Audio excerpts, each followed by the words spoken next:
They had VC or MVA come out of a spider hole and threw a Chi-Com at this guy. He picked it up, went to throw it back, and it went off in his hand. Arm gone, side of his head gone. People were they were a little uncertain about the war, but they weren't like they were when we came home. Guys coming home, throwing with signs and names, Nazi, murderer, baby killer, don't forget baby killer. Feel like your soul coming out of your chest.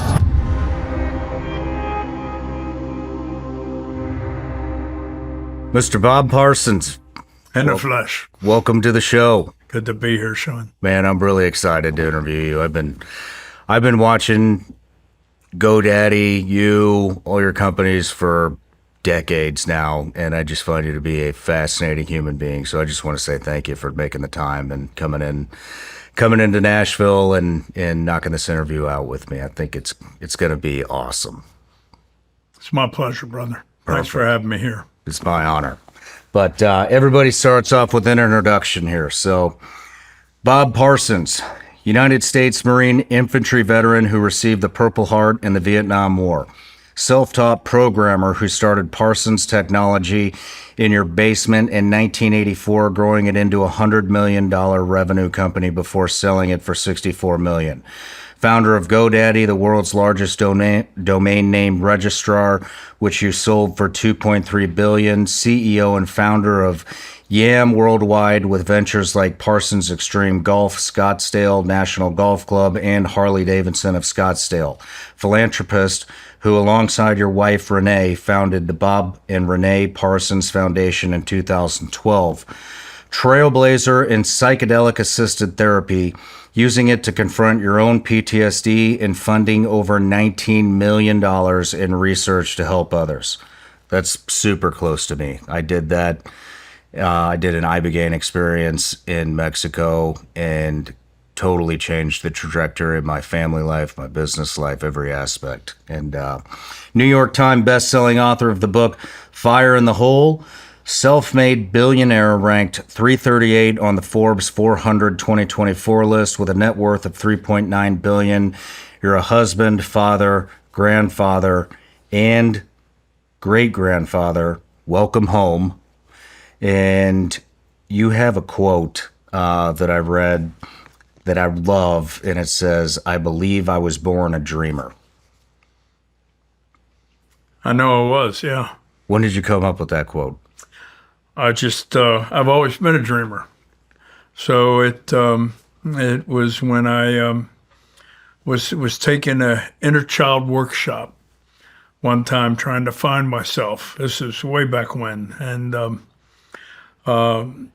I had to write myself a letter, and the letter was from me now or then to when I was a young child, when I was a young boy. Wow. What would I say?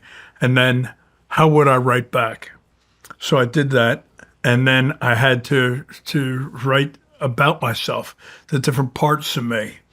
And that's where I just sitting in my hotel room at night, just when I was writing this for the next day's class, I just remember thinking, I believe I was born a dreamer, and I was.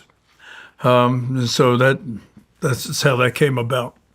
And stuck with you ever since. Yeah, sure, it has. And as a matter of fact, I used that paper that I turned in. That is the introduction to my book, or the preface. And the letter to the little boy, and the letter back, and then about myself. And the letter about myself starts exactly with that. I believe I was born a dreamer. Wow. What is the letter to yourself? What did you say to your young self? Did I say to my young self? Yes. It's said that, I'm writing to you for many years in the future, and I know more about you than any other person alive. I know everything there is to know about you. And I know that you're going through a tough time in your life. I know that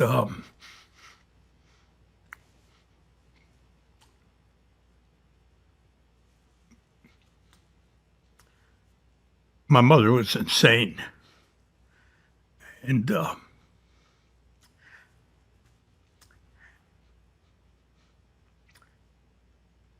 Dad wasn't around much. And so I just never understood it as a kid. But I was scared most of the time. And I told my younger self to hang in there, because you know more about the right thing to do than anybody's going to tell you, and to just hang on. And that one day, believe in yourself and never stop dreaming, because more than anything, that'll be your salvation. That's powerful. So that's that letter. What did your young self write back? Well, didn't write much. We had to write it with the left hand, our non-dominant hand, so it looked like a young child. And it basically wrote that, thank you for writing to me. I cannot wait to be you. And I'll see you when I grow up. Man, Yeah. And what was that for? That was for an inner child workshop. And I was just trying to get rid of my PTSD and deal with it. When did you do that? Oh, God, it had to be in the 90s sometime. In the 90s. Yeah. Well, we'll dive into all the therapy and getting better after war trauma. But, Bob, I would love to do... I know you know this, but I want to do an expose on your life. And so we're going to go through childhood, the Marine Corps, Vietnam, and all your business ventures, and some life lessons you've learned. I'd love to know about your values and all that stuff. But before we kick it off, we'll start with something light. So there was this back and forth conversation from your assistant and us about the condom story. I don't know anything about it. I didn't want to know anything about it. I just want to hear it directly from you.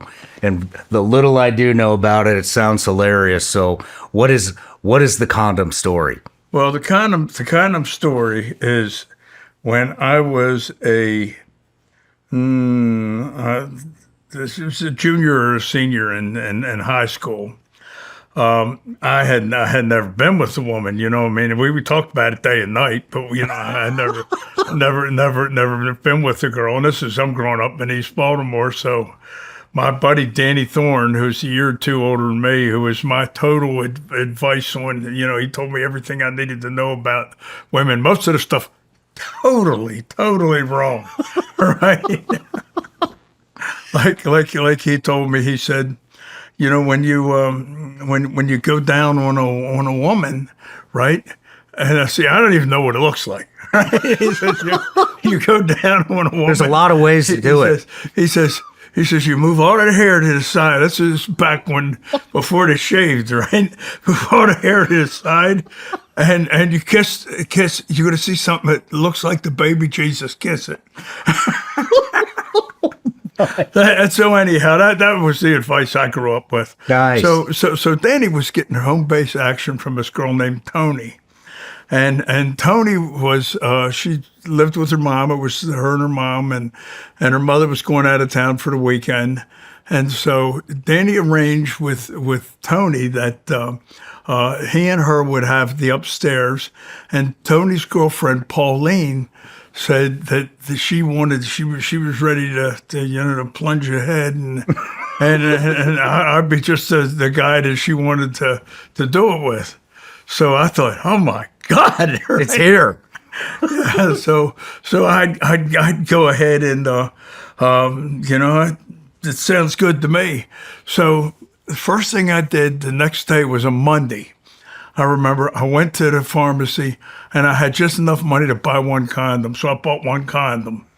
And so I'd go home at the end of the day and I'd have his condom squirreled away, and I'd pull it out and I'd sit it on my dresser and I'd look at it and it'd look at me, and and each of us wondering what the other one's thinking. And so finally the day comes where it's Friday, and I come home it's 3 o'clock or so, and I go ahead and take a bath. We didn't have a shower, so I took a bath, and I got all ready for to go up and meet Pauline. So I put on my best clothes. They weren't much, but they were my best. So I go ahead and do that, and then I pulled his condom out. And I guess by then it's 4 o'clock. And I pulled his condom out, and I said, shit, I take it out of the package, right? And I look at it, and I go, wow, that's it. So I'm looking at it, and again, it's looking at me. And I remember thinking, and it's my first time. And you could just picture the condom saying to me, it's my first time too, right? So we taken, as soon as I put it, as soon as I pulled it out, I'm hard as a rock. I mean, I'm thinking about this. I'm ready to shoot through the roof, right? So I take this condom, and I think, I wonder what it feels like with this thing on. So I put the condom on, and I put it all the way on, and I thought, you know what? I'll just leave it on. And that's why when we get ready to have sex, I'll be ready. So I go up and meet them and so forth. And so that was about 6 o'clock. We were going to get together, and I had went flaccid then. And when I went flaccid, the condom rolled all the way up, and it rolled up in my pubic hairs. Right? So I'm there with Pauline, Danny, and Tony go upstairs. But we're on the sofa. She's got this little club basement, fixed up, and so we're on the sofa there. So I reach over and I kiss Pauline, and we start smooching. And man, that thing was like a switchblade, flat back. But the only difference was, Shawn, it didn't unwrap the way it wrapped up in the pubic hairs, didn't let them go. So instead, it hung on to every one, and it just pulled with the force of it felt like somebody took my pubic hairs and glued them to the bumper of a Chevy and floored it. Right? Oh my gosh! So first I said, I'll just tough through this. And I did, and then it got blinding. And then the season's spy would have talked. So I went right to the floor, and they had this little bathroom with this little door with a little latch on it. It's just a makeshift toilet, right? So I go crawl and get into there and shut it and latch it and try to get this thing off. I can't get it off. I mean, it won't come off. It's, my penis is like, I'm not letting go. and I'm saying, Hail Marys, Our Fathers. I'm doing everything I could think of. And I mean, nobody ever talked to me how to get rid of a hard. I was thinking of the Mother Superior, who was the gnarliest woman I ever seen. Thinking about maybe what it'd be like to having sex with Mother Superior. Didn't matter.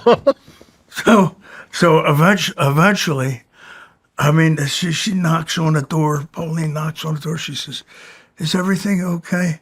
I said, "Sure, it is. I'll be right out. I'll be out. Don't worry. I'll be out in a minute." So eventually, I think it took me 20 minutes to get it off, but I finally got it off. Hairs everywhere, and I put it back on. Nice. And I pulled myself together, went outside, and she's long gone. She left. You lost her. I lost her. Yeah, that was the first. So I lost her, and I still remember my buddy Danny. I never told anybody what happened way back then. Never told anybody. He said, "How did you fuck this up?" He says, "It was a sure thing." And Oh man. She told all her girlfriends that what we were going to do, and then we sat down. I kissed her, and then I ran locked myself in the bathroom, and locked the door. And then, of course, I was Never sealed the deal with that one, huh? yeah, I killed the deal totally. Poor Pauline. She missed out. Well, I'm hoping someday, I don't know where she is, but if she is, hope she gets the book or she says, that's what happened. Wow. Well, there's an old saying, 2 is 1 and 1 is none. That's the Marine Corps taught me that, yeah. But, well, that clears that up, the condom story. Wow. What a great way to start. My partner, the award-winning precious metals company Goldco, has a special offer for you. Right now, you can get a free gold and silver kit. You'll learn about how gold and silver can help you protect your retirement savings. On top of that, you could get unlimited free bonus silver if you qualify. That's right, as a special offer for being a supporter of my show, you could get unlimited free silver when you open a qualified account. So don't wait, the sky is the limit. With everything happening in the world today, it's time to learn about gold and silver. Get your free gold and silver kit from my partners at Goldco today. Are your savings protected? Do you have a hedge against market risk and uncertainty? Learn why gold has been breaking record after record. I believe there's no better time to get your free gold and silver kit. Go to ShawnLikesGold.com. That's ShawnLikesGold.com. You're doing all the right things to plan for your family's future. Savings accounts, cutting back on spending. But what if the unexpected happens and you're no longer in the picture? A term life insurance policy could give your family more financial protection, and Fabric by Gerber Life can help. Fabric by Gerber Life is term life insurance you can get done today. Made for busy parents like you, all online and on your schedule. You could be covered in under 10 minutes with no health exam required. Fabric has flexible, high-quality policies that fit your family and your budget, like $1 million in coverage for less than $1 a day. I know I'm always thinking about providing the best for my children and their future, and I know Fabric is helping me do just that. They have over 1,900 5-star reviews on Trustpilot with a rating of excellent, so why would you go with anybody else? Join the thousands of parents who trust Fabric to help protect their family. Apply today in just minutes at meetfabric.com/Shawn. That's meetfabric.com/Shawn. meetfabric.com/Shawn. Policies issued by Western Southern Life Assurance Company, not available in certain states. Prices subject to underwriting and health questions. All right, so a couple things. One, I got you a gift. Vigilance Elite Gummy Bears, legal in all 50 states, at least until RFK makes them illegal. It's just candy. But yeah, we make those. Like I said, they're made right here in the USA. And then one other thing to knock out, I got a Patreon account that's a subscription network. We've turned it into quite the community. And, I started this show in my attic in my house. And then we moved here. And now we're getting ready to move into a lot bigger facility that's out on some acreage, and we'll make a better guest experience. But Patreon's been with me since the beginning, and they've really supported me with what I'm doing, and they're the reason that I get to be here today with you. And so one of the things that we do is we offer somebody in Patreon to ask each and every guest a question. And so this is from Nate. Hi, Bob. I really admire your journey and what you've built. As a fellow U.S. Marine, I've come to believe that owning your own business is the ultimate form of freedom. But honestly, the most daunting part for me is figuring out what to build, how to find that unique idea or opportunity worth going all in on. How did you approach this early on? Semper Fidelis. Semper Fi, Nate. Well, buddy, listen, the way I've always done it was I did what I liked. And my dad, for all his faults, I mean, he had a lot of good ideas, about certain things. But one of the things he said is you always should do what you love. because when you love something, it tells you all its secrets. And I believe that. And it only stands to reason, Nate, because when you do what you love, you're going to work harder at it. And you're not doing it just for the money. And, you know, depending upon why you're working, right? Why you're doing what you're doing, that's going to determine how successful you are. And you'll never be successful if you're just working for the money, because you won't do the things you need to do to be successful, because they're counterintuitive. So there you have it. Man, that's great advice. I would 100% agree with that. And I'm doing what I love, and where this takes me just continues to surprise me every day. I can't even believe I'm sitting down here with you. So let's start. Let's get into the interview. So you grew up in East Baltimore. I did. Yep. Brothers, sisters. I grew up in East Baltimore. I had a younger brother, younger sister. Mom and dad, of course. And we never had much. Mom and dad were gamblers, and neither one of them were good at it.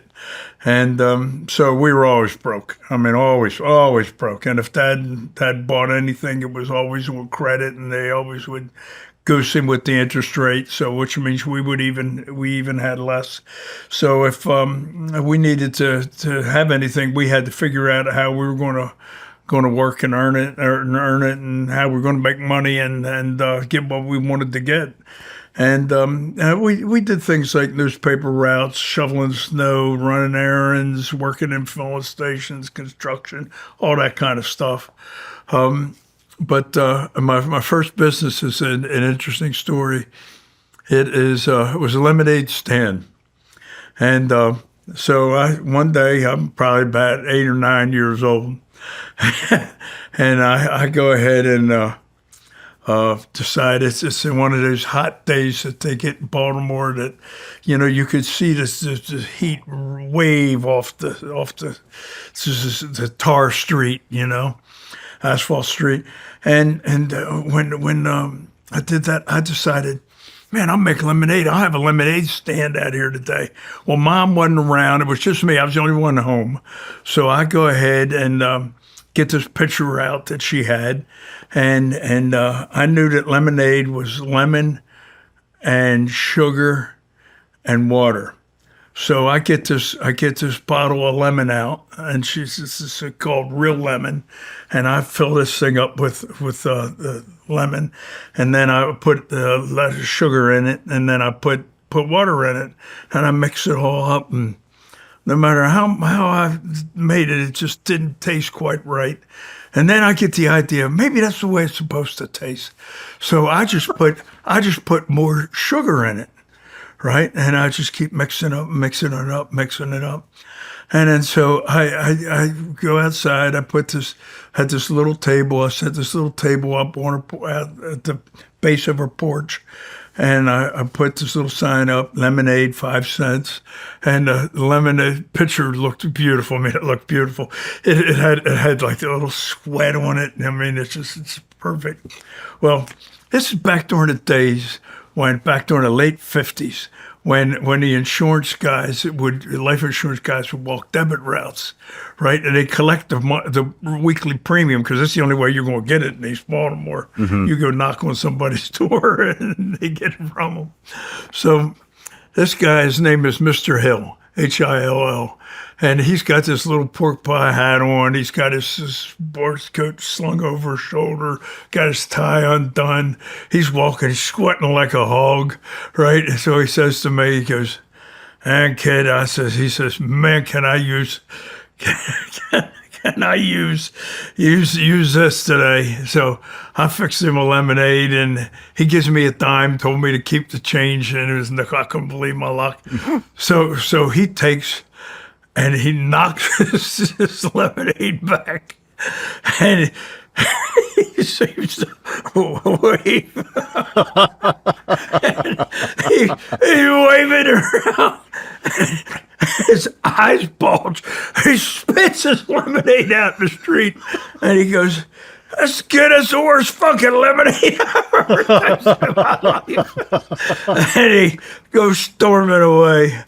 And so I thought, maybe it just isn't that bad. Maybe he don't know how it tastes. Yeah. So the next day, the girl across the street, Suzanne, she comes over. She buys a cup of lemonade, takes it over home, comes back and says, "My mother says you have to give me my money back."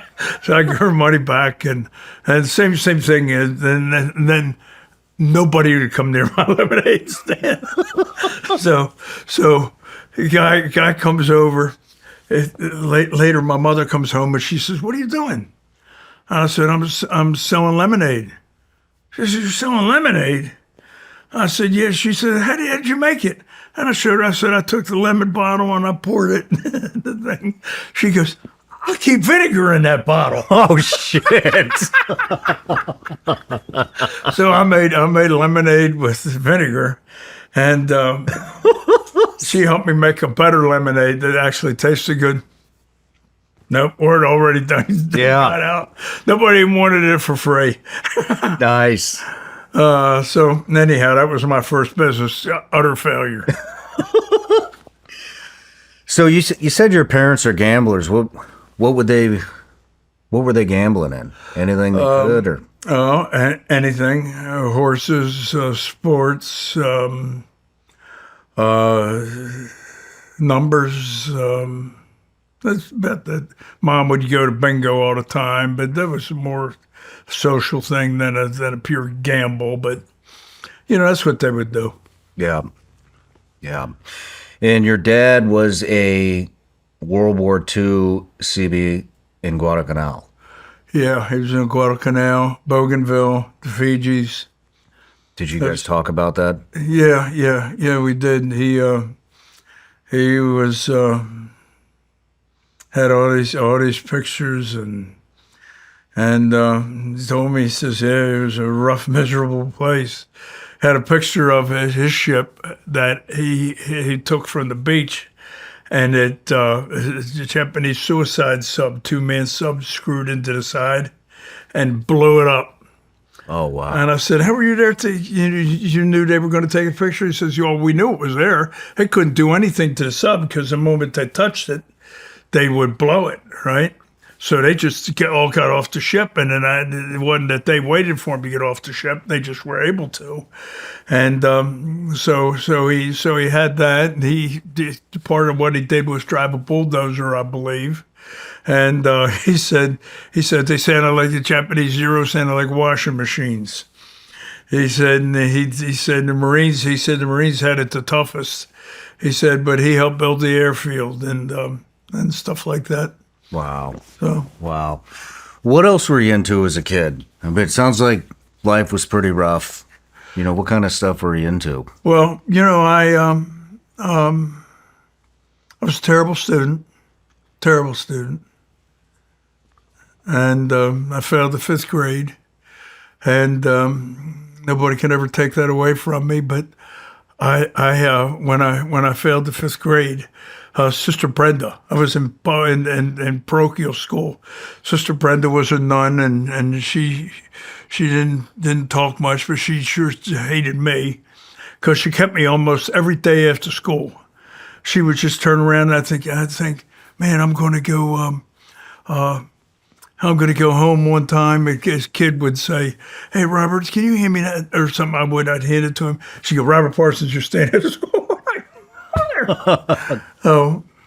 So anyhow, it was the last day of school, and me, this kid named Frankie, this kid named Anthony, and everybody got their report cards. It was one of them Baltimore days, hotter and shit, and it was maybe June or May, and I went to St. Elizabeth's, Hungary.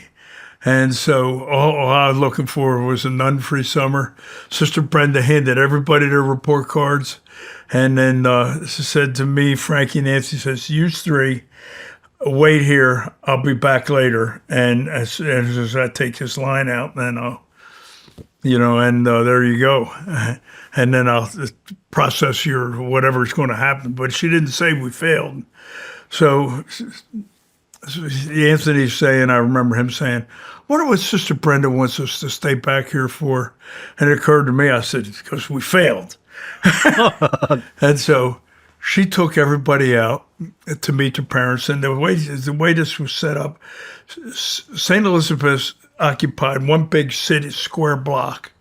And she would walk out if you were facing, I don't know the direction, but if you face in one of the directions and you go at the left side, you go all the way down and you turn by the nunnery or the convent and take all the way down, and then across the street is where she meet the parents. Well, my father, every year on the last day of school, he'd pick up me and my brother. And my sister, later, she was involved in that. He'd pick us up, and he'd take us over to a sporting goods store or something, and we'd buy something, and for passing, and then we'd bring us home. So I was thinking, there is no way I'm going to tell my father I failed. So as soon as she left, I left. So she's going left, I go right.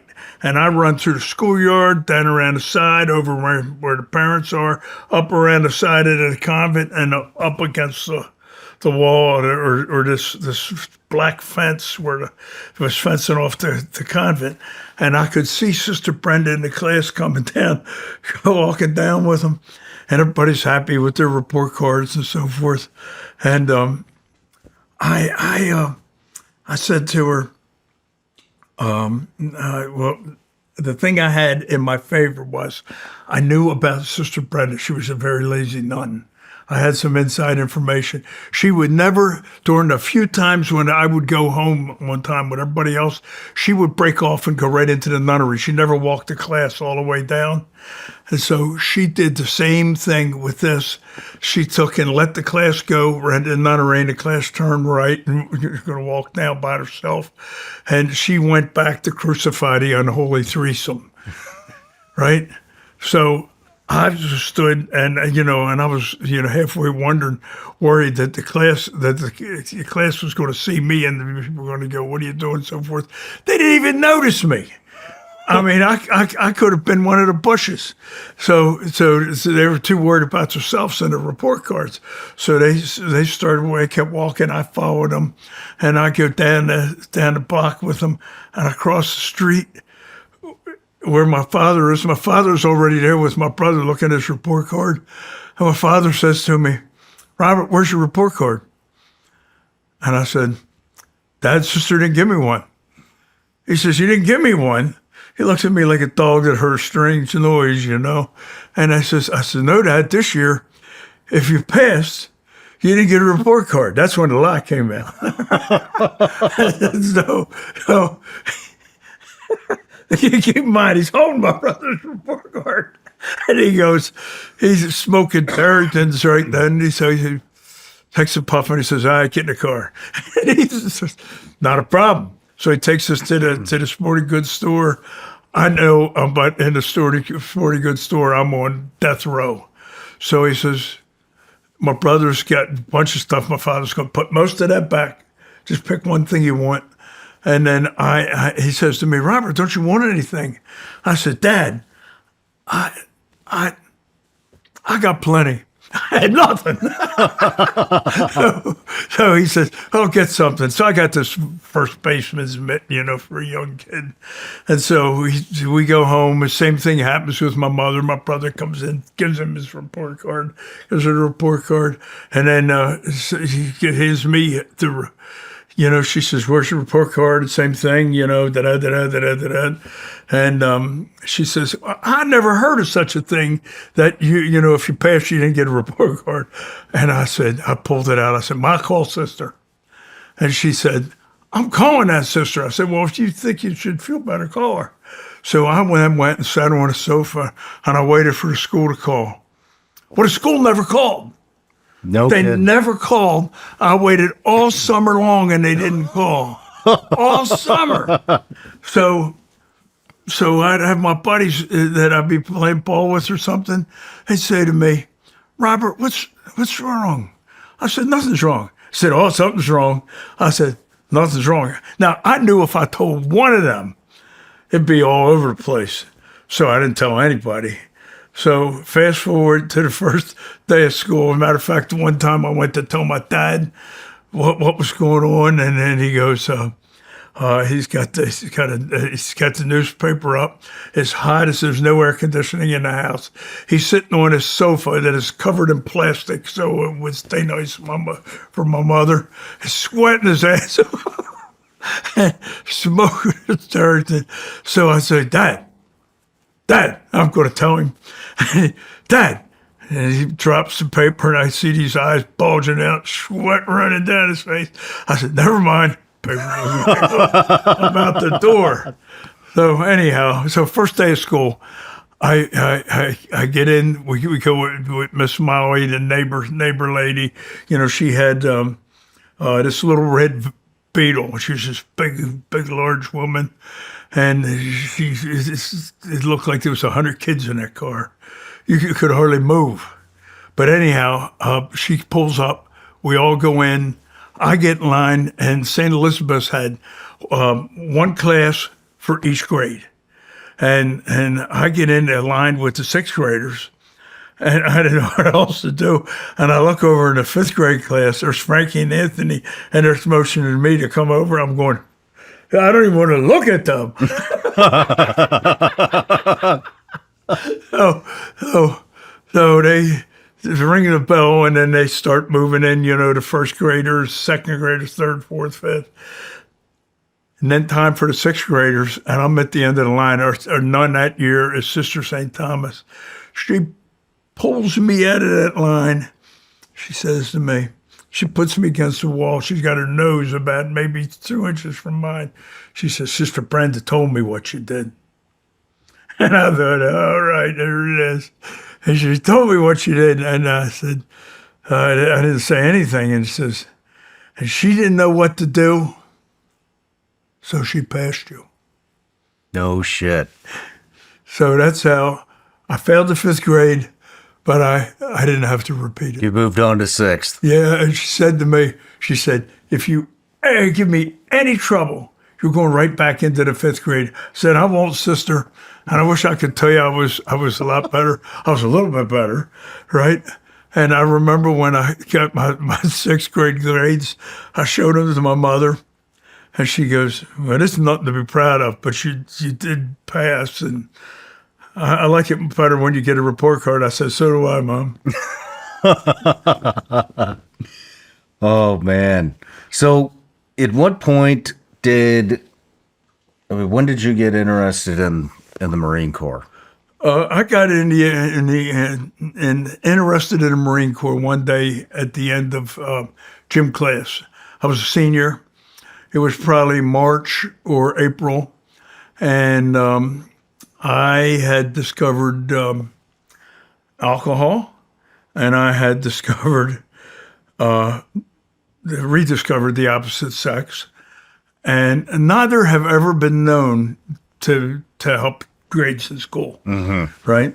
And so I took in with that. I was sure I was going to fail. I mean, this time I wasn't going to be able to pull it off. So I had two buddies say to me that they were going to go talk to the Marine Corps recruiter on Conklin Street. Would I go with them? And I said, sure. I got nothing to do. So I went with them, and there was a guy named Mike and a guy named Aggie. Agaris, his name was. He was a Greek guy, and we go meet this recruiter, and he had us at hello, buddy. And so I joined right with the boys, right with them, and my mother had to sign the papers for me to join. Oh, really? And she said, and maybe this will be what you need. And it's during the height of the Vietnam War. That was in 1968. Man, it was, that war was rocking and rolling then. And so I went and showed all my teachers when I could finally get my orders, because the Marine Corps, a recruiter said, we check your grades and this and that and the other thing, and, we won't take you unless you're top notch and so forth. And so I thought, probably not get in, but I'll do it anyhow. Well, I could have had no head, and they'd have took me back during those days. And so I got accepted, and there you go. You knew you were going to war. Huh? You knew you were going to go to war. Yeah, I thought it was. And then, like the idiots that young guys can be, we all said, man, we hope it's not over until we get there. And, well, we got our wish. So you must have joined at what, age 17? I was 17, yeah. 17 years old, joined the Marine Corps to go to Vietnam. And what was your job description in the Marine Corps? What did you sign? 0311, buddy. Nice. Is number familiar? Oh, yeah. Very familiar. Yeah, I was in 0311. Aggie was in 0311. Michael was in 0311. And and then crazy shit happens, and we come home. Aggie gets in a tussle at a bar his mother owns, gets stabbed to death. So he never even went. And then me and Mike went. I went to Delta Company, 26 Marines. We're in Quang Nam province. And then Mike, he went to 1st Marine somewhere. And I don't see him anymore. And there we go.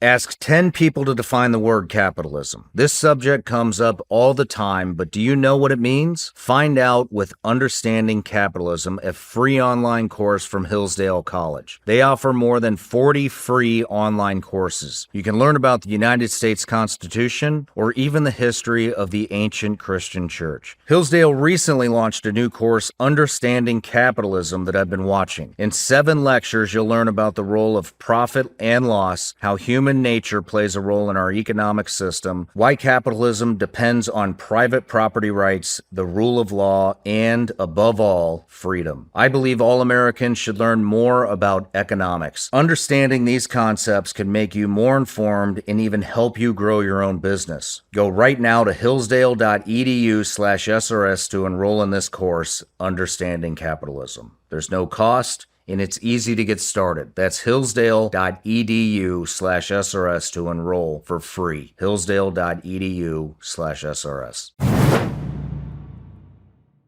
This show is sponsored by BetterHelp. 26% of Americans who participated in a recent survey say they have avoided seeking mental health support due to fear of judgment. When people hesitate to get help, it doesn't just affect them, it impacts families, workplaces, and entire communities. During this Mental Health Awareness Month, let's encourage everyone to take care of their well-being and break the stigma. The world is better when people are healthy and happy. Therapy is a great way to take care of your mental health, and it can help empower you to be the best version of yourself. BetterHelp has over 10 years of experience matching people with the right therapist from their diverse network of more than 30,000 licensed therapists with a wide range of specialties. BetterHelp is fully online, making therapy affordable and convenient, serving over 5 million people worldwide. And with BetterHelp, you can easily switch therapists at any time at no extra cost. We're all better with help. Visit betterhelp.com/SRS to get 10% off your first month. That's BetterHelp, HELP.com/SRS.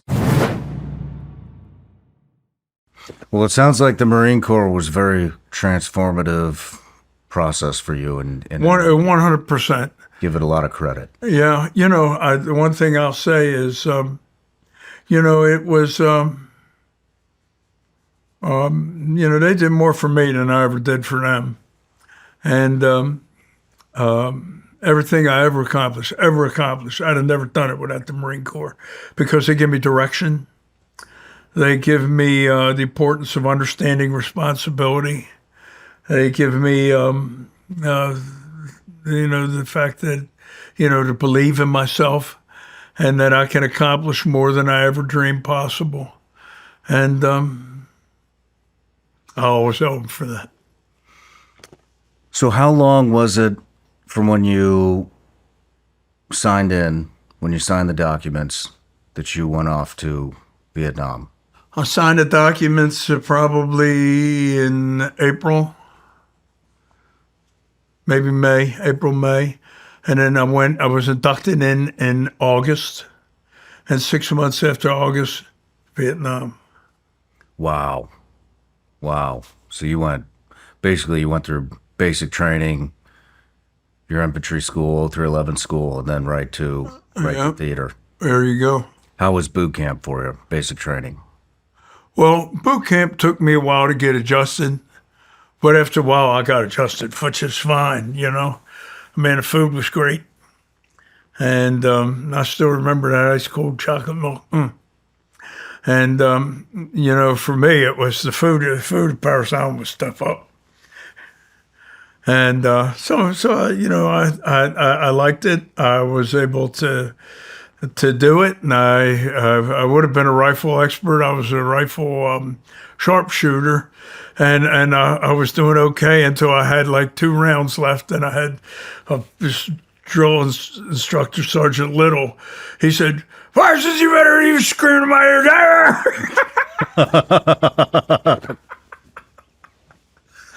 And it was pissed at me because I wasn't a.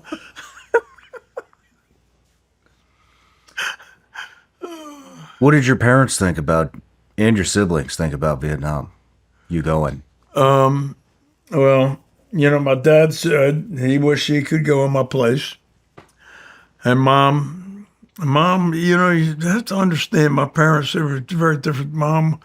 My mother was, when she was a young girl, she was beat a lot by her father and so forth. So she was abused in that sense. And so she didn't have she had all the love beat out of her.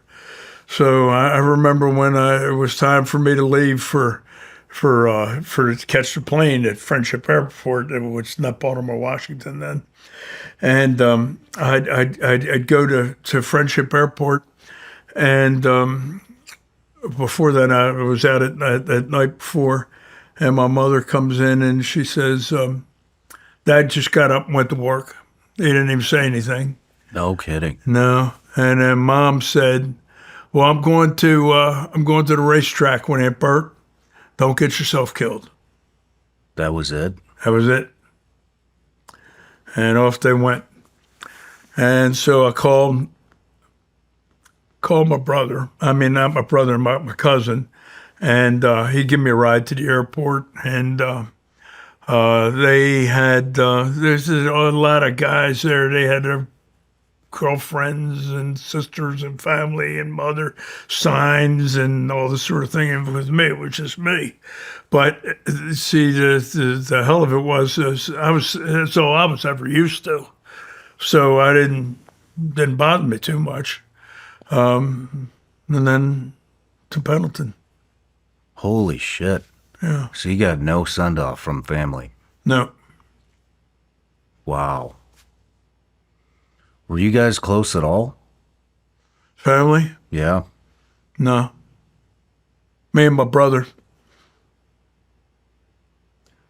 Where do you fall in the birth order? I'm first. My Firstborn. brother's second, and my little sister.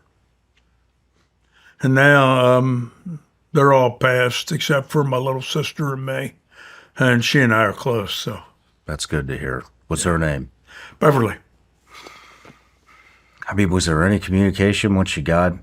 Did you write them letters or anything? Yeah, they'd write letters, and mostly it would be my brother and my sister would write me letters, and my buddies.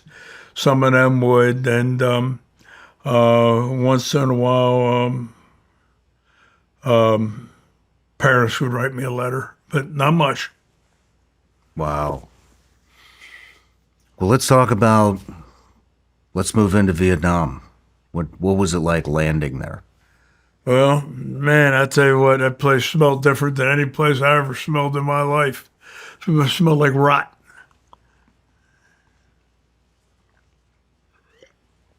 So we spent our first night guarding the rear area, and that So it's just some place to put us, you know. So they trucked us out to our unit, and we were with Delta Company, 1st Battalion, 26 Marines, 1st Platoon, 2nd Squad.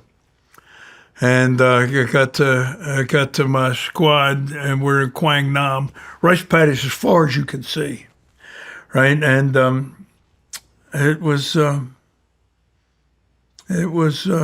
quite a place.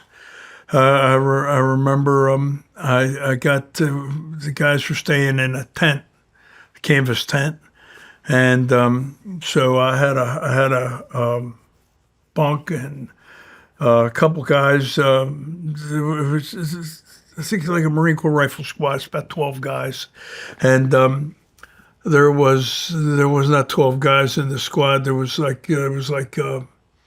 seven, and maybe even less because it was just the guys that were there and then us.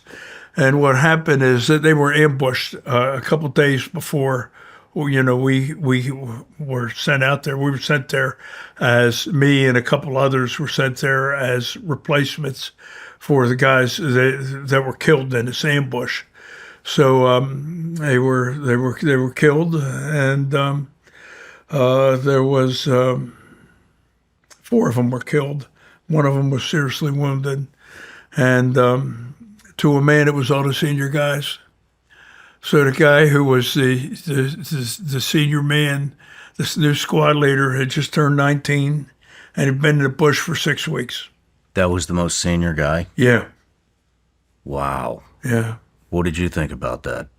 Well, at first, we were going out on our first night's ambush, and I sat down and I went outside the hut, and we're at the very top of Hill 190, and it means it's a Hill 190, the number sits 190 feet above sea level.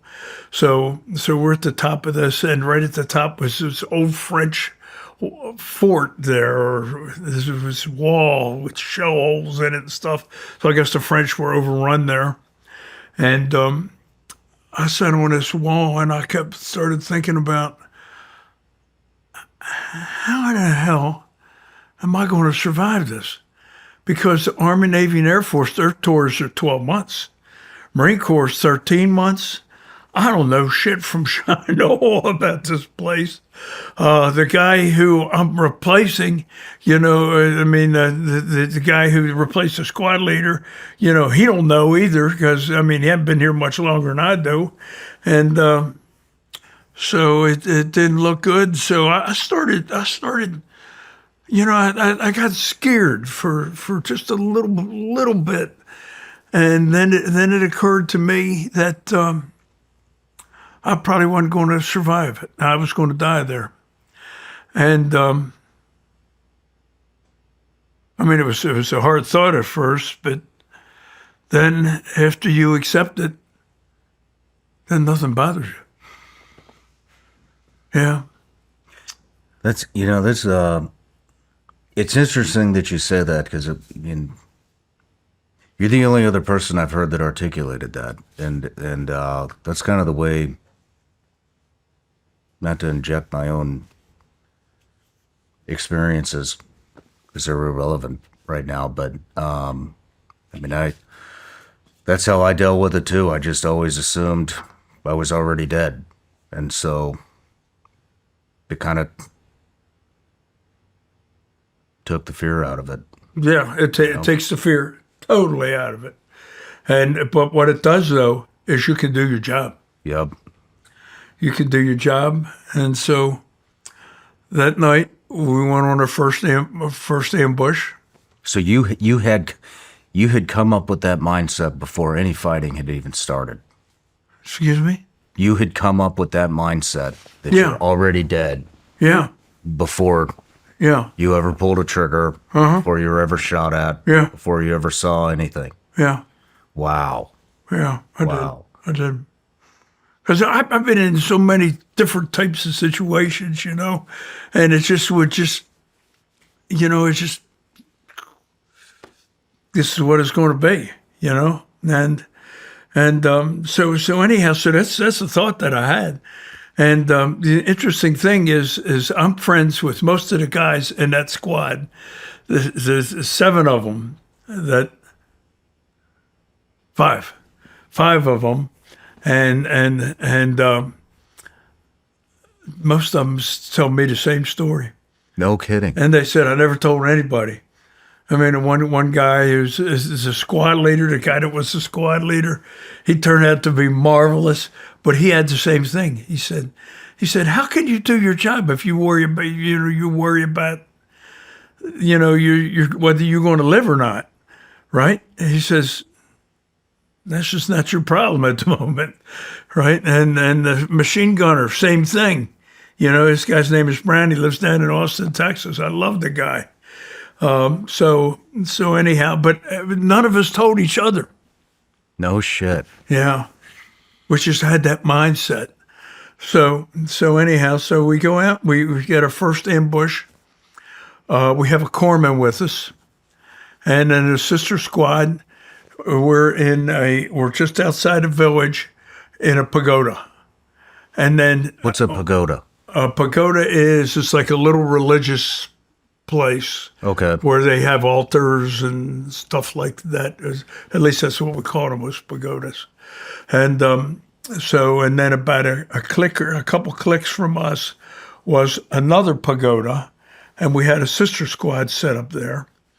And after we were set up on this ambush for maybe an hour or 45 minutes or something, but it was before we did a first move, because we would go out, we'd set up an ambush, we'd do a wait a while, let it get good and dark, and then there'd be a first move, and then we'd set someplace else, and then there'd be another move, and then we'd set in for the night. And the deal would be to move so nobody knows where you're at. Mm-hmm. So anyhow, that was the thought. So this squad, our sister squad, is in this other pagoda, and all of a sudden all hell breaks loose where they are, and we get the radio call that they sprung their ambush. They had a fucking VC or NVA come out of a spider hole and threw a Chi-Com at this guy. And then he picked it up, went to throw it back, and it went off in his hand. Shit. Yeah, so he's pretty fucked up. And so to get there with the corpsman, because they didn't have a corpsman with them. So we get there, we run through this fucking rice paddy. Ever walk through a rice paddy? No. Well, I'll tell you what, a rice paddy is the shittiest thing in the world to walk through. I think God put him there to say, don't walk here.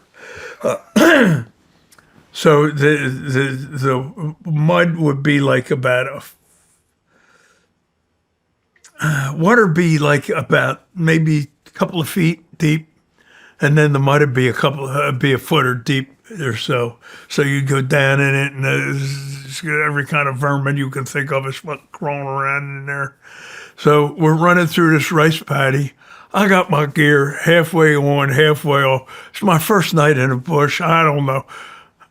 Anyway, that it ought to be. It's choking me. The magazines are choking me. I got them in like a bandolero like you see in the Old West, stupid.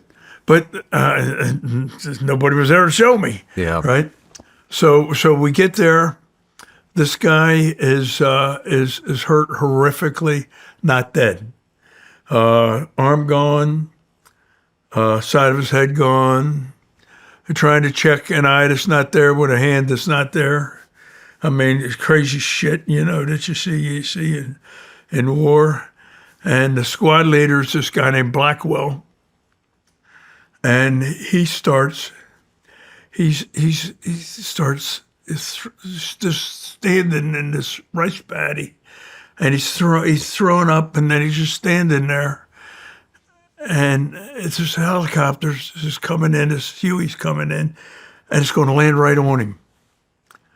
So I see it. I run and grab him and push. It misses him and misses me. But we hit a rice paddy tank and go, and this, and he snaps him out of it. And then, so I saved his ass, and then saved my own ass. But so then we took and they told us to go back out to different ambush places after this guy Hunt gets taken back, medevac back. And by the way, it didn't kill him. He didn't die. I seen him at a reunion. Yeah. No shit. Yeah. And so I take and we set in with the sister squad, which we weren't supposed to do at all, but we thought we'd get some sleep. So the next morning, the sun breaks. Nobody's answering the radios where we are, and the hell we're at. Doing, what the fuck? They're firing a 50 caliber machine gun over our head. Then we motored back and they chewed her ass out, and that was my first night in the bush. Wow. I mean, so how did that experience sit with you?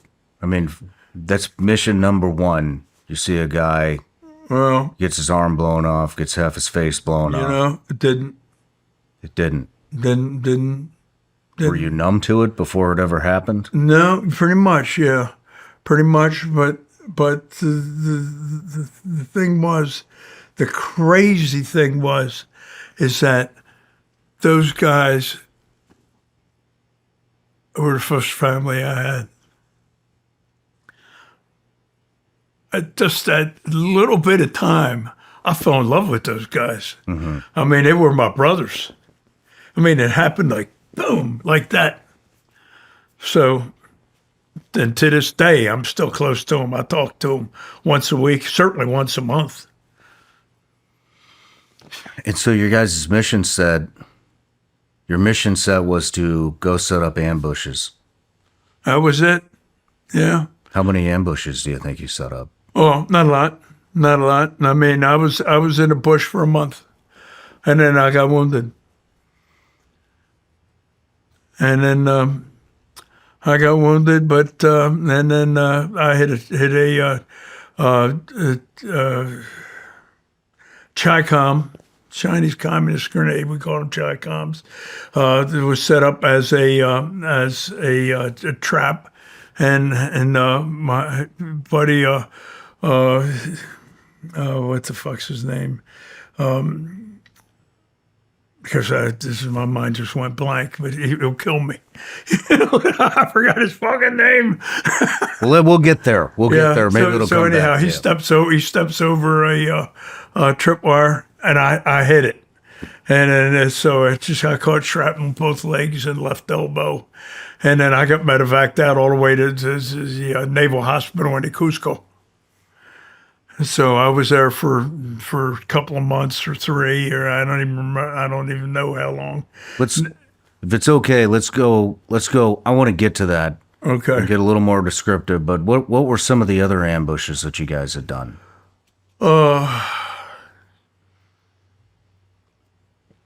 We're walking on ambush, and Brownie sees all of a sudden where we're going through this village, right? And it just gotten dark, right? And we're going through this village, and 2 NVA soldiers, both with NVA rifles, black pajamas, the whole 9 yards, come running right at us. He turns with his M60 and takes them both out. I mean, and they were dancing like dolls. And and then that night, and right then, we sweep towards the area where we had the activity come from. And my place I was sweeping towards where there was the hooch that I think that they came running out of. And I took a hand grenade and threw it, right? And only it didn't go as far as I thought it was going to go.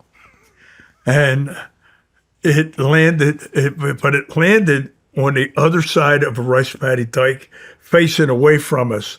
So when it blew away from us, right? Guys, Lagotic and George, the squad leader, scared the shit out of them. I go, he turned around and go, "Did you just fucking throw that?" And I said, "Yeah, I did." And they go, "Well, don't throw any more tonight." And then so the next day, George tells me to don't throw any more hand grenades. I said, "Do I still have to carry them?" He says, "Fucking ain't right, you gotta carry them." He says, "Just give them to somebody else to throw." And I said to him, "Suppose we're getting overrun." And he says, "Then you can throw them." How were you guys moving around at night through that jungle? Well, where we were, the only time I went through the jungle was during the day, because there was rice paddies on one side. There's not a lot of jungle on the rice paddies Okay. located, and then the other side is where there was jungle and so forth. So I never spent. I spent some time there, but it was all during the day. But it was mostly just quiet and being in the dark. With 7 guys. Well, 7 and then 10 and then 12 and then that sort of thing. And then, I mean, it's just so many things. Like the first night I was there, I shot a snake. We would sweep, and body count was a big thing. So we'd sweep through the rice paddies, and we put up illumination, that comes down on them parachutes. Mm-hmm. And we'd look for bodies. So, of course, we didn't find any. And because this NVA that we did kill, they always would have something around, a piece of rope around her neck to be pulled away by somebody else. No shit. Yeah. That's how they would collect their dead. Yeah. They would noose them. And drag them through. Yep. Wow.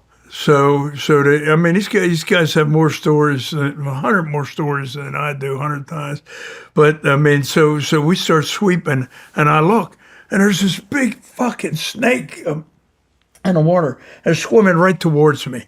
I mean, it's swimming right fucking towards me, right? And it's my squad and this other squad. So we take in this squad's is snake. Anyhow, so the snake's coming down, and it just when it's about 2 or 3 feet, because I'm thinking surely it's going to go left or right. This thing is coming like it's going to bite me in the balls, right? So I put my rifle on automatic, and all this water comes flying up, and it hits me in the fucking eyes, and I'm moving, and I look, and I get my eyes clear, and I look left, right. Nobody's there. They're all underwater. Oh, fuck. Well, I didn't hear the end of that forever. And then George was nice about it later, because the next day he said, "Next time, don't shoot the snake." So anyhow, that was that night. And so just crazy shit that happened. I remember one time we were on a day patrol. For some reason or other, the whole company's coming out, and there's a day patrol, or the whole platoon. I forget what it was, but me and me, Proctor, and a guy named Pavlovich were sent to get water. So we go into the village, and we get water, right? So we go into the village. We got everybody's canteen, right? And so we go in, and just when we go to get water, we can see this kid. He's coming out. He's got like one of these trays in front of him, like small cokes come in, the wooden trays, and he's got a burlap strap holding it up, and he's got burlap covering it. You know what he's got in there? I swear to God, you're not going to believe it. Nobody fucking believes me. And Proctor and the other two are dead, so is vanilla popsicles. He had fucking vanilla popsicles. He did. And so I take, and we take, and before you know it, this kid had everything we had of value bread, cans of bread, cigarettes. I mean, we're just eating one popsicle after another, right? Pavlovich goes, suppose these are poison, and then Proctor goes, who gives a fuck? So that's one of my happy stories about the place. But crazy shit, crazy stuff. Did you get into any firefights? You know, the one that was the most was we surrounded this village, small village, and in it somehow they figured out that there was a squad or part of a platoon of North Vietnamese in the village, and we caught them there during the day. And so we're in there, and we're on the side, and the machine gun is the side that theirs is at. I mean that we're at. And so Brownie is on a little knoll not too far from us, and George says, "Get you Parsons and what the fuck is Bryant? The guy's name is Bryant." He goes, "You and Bryant run the can of machine gun ammo over to Brownie," and So we did, and then his fucking gun starts taking off, starts shooting at us. We dive, we're laying against this dike, and it's shooting over top of us. We get up, we get this stuff over to Brownie, and the funniest damn thing happened is I've thought about that at night, that day, many times, and I cannot remember what happened. No shit. And so I go to a reunion. I ask one of the guys there, I said, "You remember what happened?" Right? And he says, "Oh, we killed every fucking one of them." I said, "Did we?" I said, "Well, I was there one night." I said, "Yeah, you were there." I said, "Anything unusual happened?" "No, I don't remember it. I mean, I don't. It's like it didn't happen." I remember giving the ammo to Brandy and this kid Goodwin, who was right running his A gunner. And no, that's it. Nothing. Nothing. Totally blocked it out of your memory. Totally. I'm just curious. I mean, did that incident come up during any of your psychedelic journeys? No. Never. No. Wow. Nope. Nope, didn't. And that is to the best of my knowledge, the only incident like that. And firefights, exchanged rifle fire a couple times, but not a lot. I mean, I've seen light combat, I mean, compared to most guys, especially the guys who were up around the DMZ. And, man, when I got wounded, I think I had about, I probably saved my life.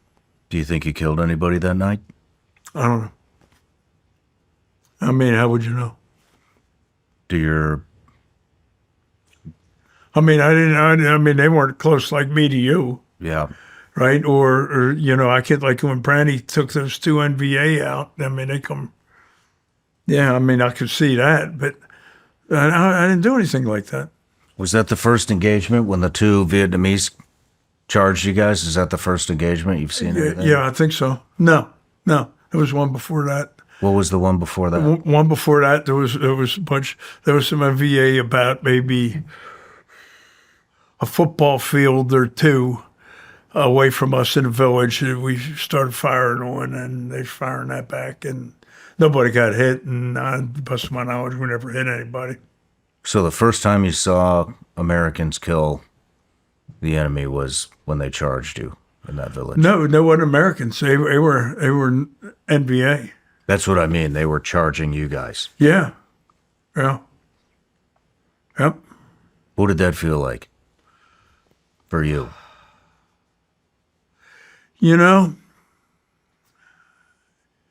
in some ways it was exhilarating. Some ways it was. To see it? Yeah, I mean, it was. I mean, I was like part of the team. I mean, it was just that was. I mean, that was it. I mean, I didn't do much for the team, but I was part of the team. Did you think much about it No. afterwards? No, Later on in life? no. And, you know, and to be honest with you, the stuff that, some of the stuff that I've seen that fucking rocked me was stuff that happened later. I wasn't in combat, you know. I mean, it was just the whole idea of the war, and I mean, I remember seeing those two guys who look like dolls, dead dolls, right? But their legs are all contorted and shit. Where was this? It was the same episode. Oh, okay. Yeah, same episode. Now, if you're looking for a war hero, brother, I ain't the guy. Well, I'm just fascinated in Vietnam. I mean, that was you guys and your generation. That was what really inspired me to become a SEAL and go overseas. You know, for my generation's war. Vietnam, baby. So I just have a ton of respect for Vietnam vets. Yeah, yeah. So I got a hell of a story. Was you ready? You want to take a break or whatever? Yeah, let's go into let's start where you got wounded, because you're a Purple Heart Vietnam recipient. Yeah. So I go to one of the things I have. I've got a good memory, which is unusual. Me not remembering anything on that. So at that time when me and Bryant were running an ammo over,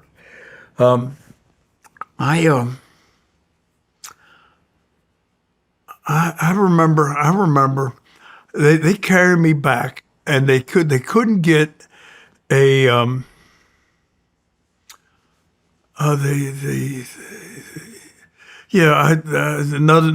another night I had the guy got wounded. A point man hit a trap and was walking on a rice paddy dike, right? And I helped carry him back. And the reason we had to carry him back is because his legs were hurt, and he his legs were hurt, and he was obviously going to live. And the business of the war was really good some other place, and all the choppers were busy. At least that's what I was told. And when I was wounded, it's the same thing happened, right? Only I wasn't walking on a dike. I was walking on a path through a village. So I take and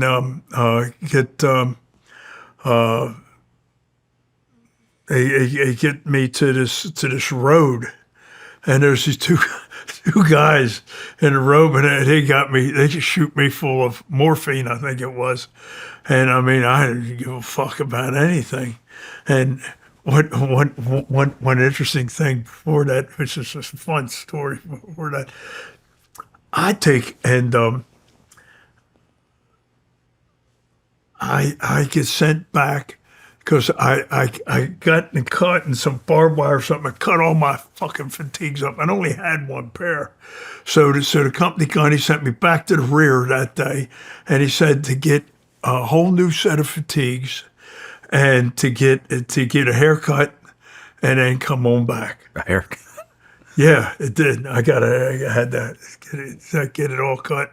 So I take in, I go back, I get my hair cut, and then I go to where the fatigues are, and there's these two rear area guys who are in starch fatigues, and it's this big warehouse.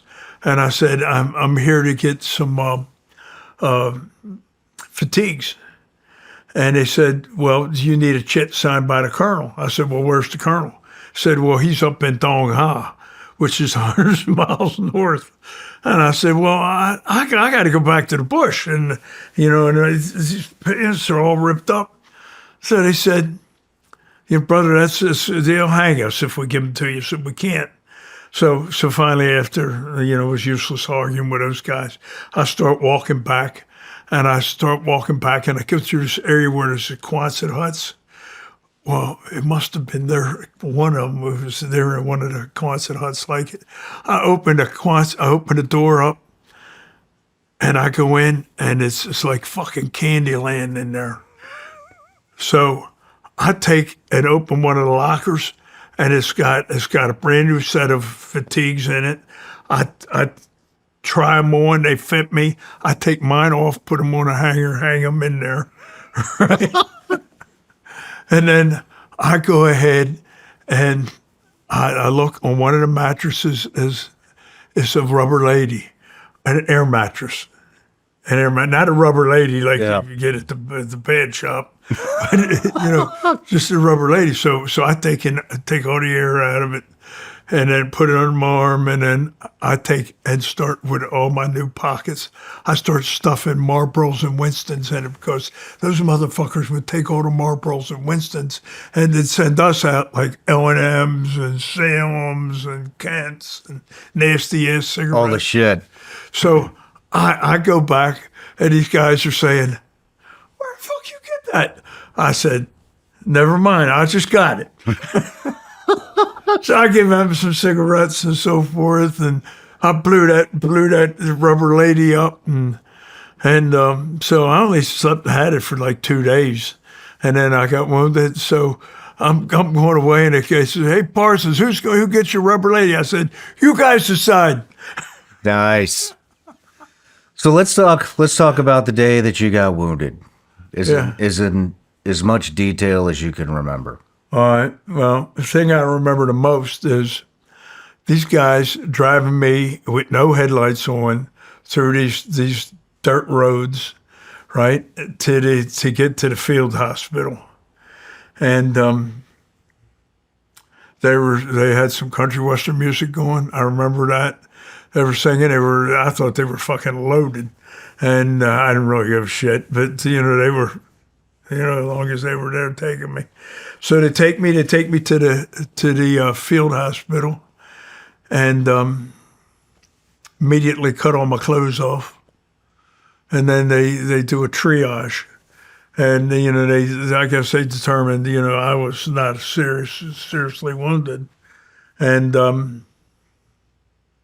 then they put me inside this big tent. And it was cold as shit. It was so cold in that tent. And because it was going from outside, it was like 80, 90 degrees, inside 60, 70. So I remember they kept moving. I was laying on just a canvas cot, and they kept moving it closer, and they had all these buckets of water. And they put me on this X-ray machine. It's because I was wondering what the water was for. And when they took me off the X-ray machine, they washed it off.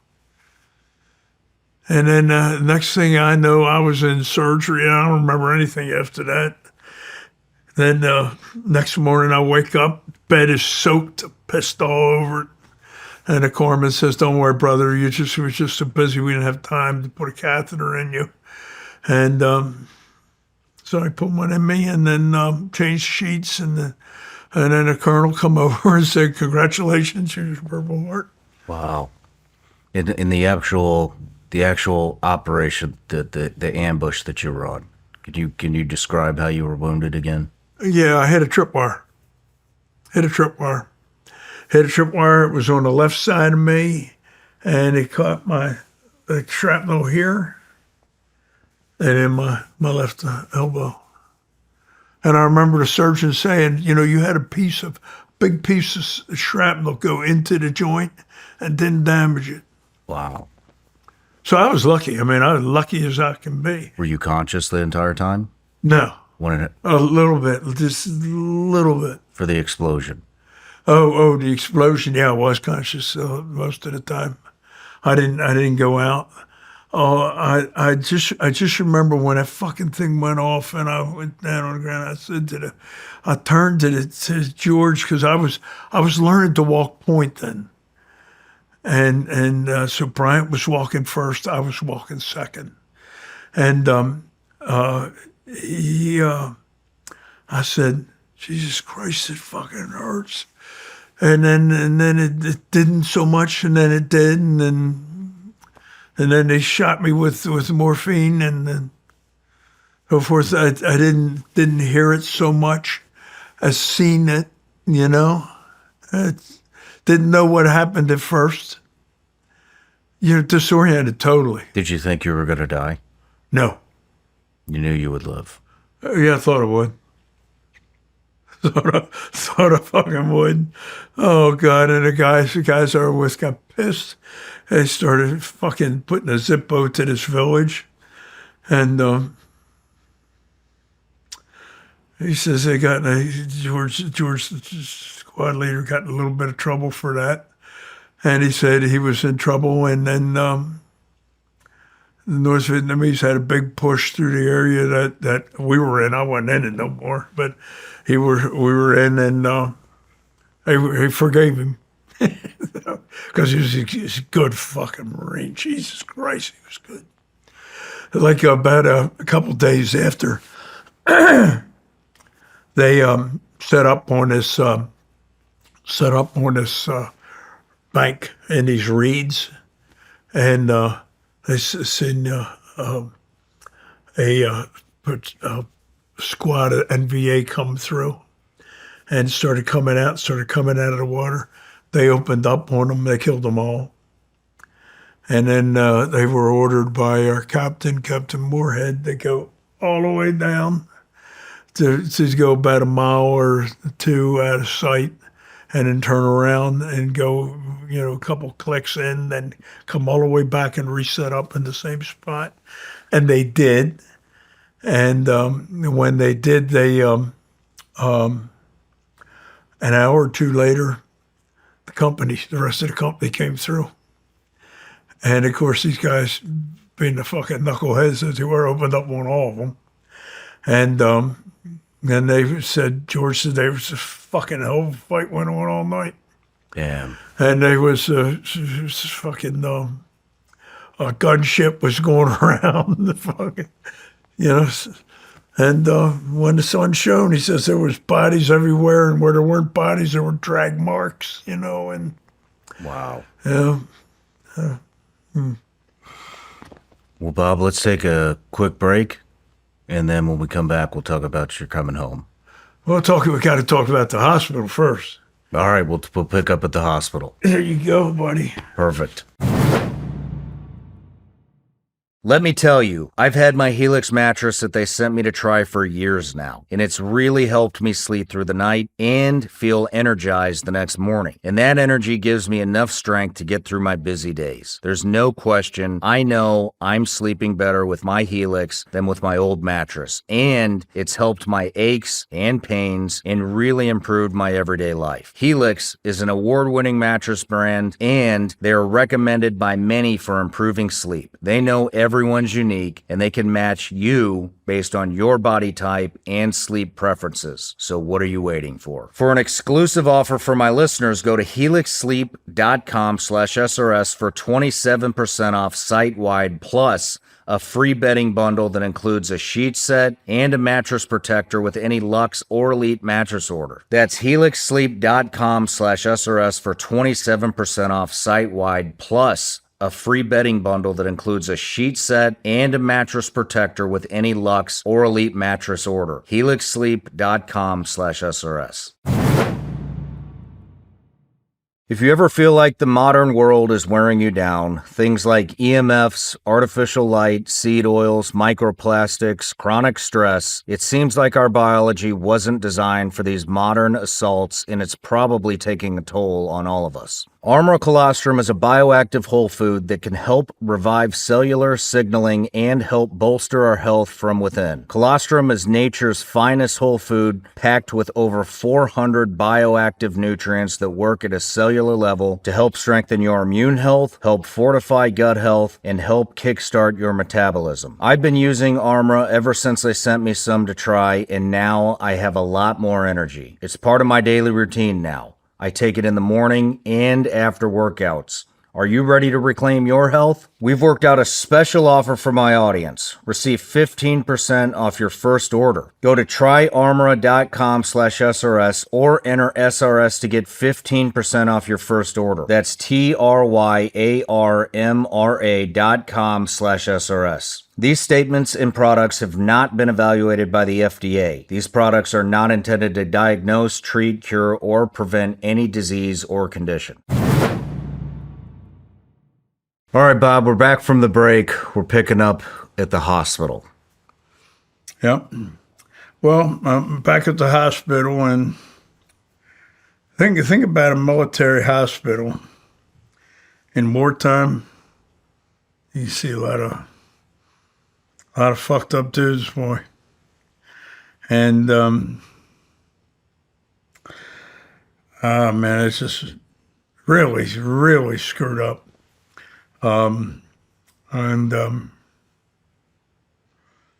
Seen this young kid was a Marine recon,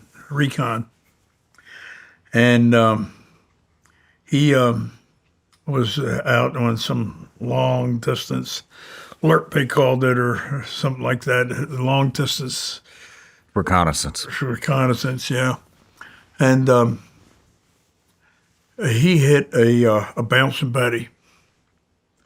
You know, it's the only time I've heard of one or heard of anybody hitting one, but I heard about them all the time, but never actually anybody, falling victim. But that's what he fell victim to.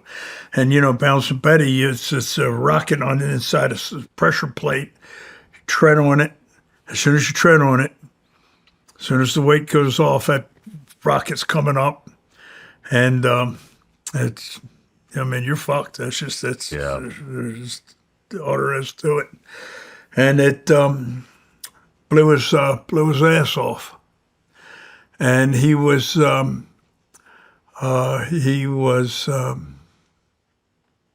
completely paralyzed. And the guys would take turns. He was sandwiched between two boards and a device that had a opening for his groin, and this was his tail. And we would take turns turning comic book pages for him. And I felt so sorry for that guy. And I mean, and other stuff you'd see, it's just so fucked up. Thing I remember one of the hardest thing is about that. I mean whatever brought the war home, that did. I mean, he spent some time in a military hospital. You'll see. And Navy lost my payroll records, so I couldn't go off base. I used to say to some of the guys, I had to have some civilian clothes and some money to go off base. And I'd say, can you loan me some money and your civvies? And so I could go on liberty. He says, I like you, man, but not that much. Oh, God. Jeez.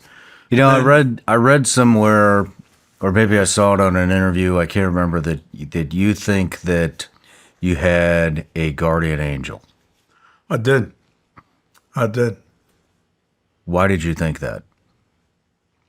So many things happened that I come out okay. Another time we're in a firefight in a village, right? Again, nobody's hit, nobody's anything. Me and this dude named Pavlovich, we go into this hooch, searching for Christ knows what. And in there is one of these little tables. And it's a long table. It's about maybe 4 feet, 5 feet, 4 feet tall. And on it is a bowl, one bowl. And in the bowl was an undetonated tonk round from the night before, when we had this guy named Cook.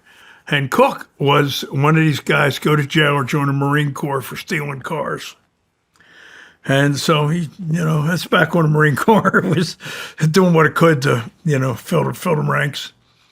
And so anyhow, he fired it, didn't go off.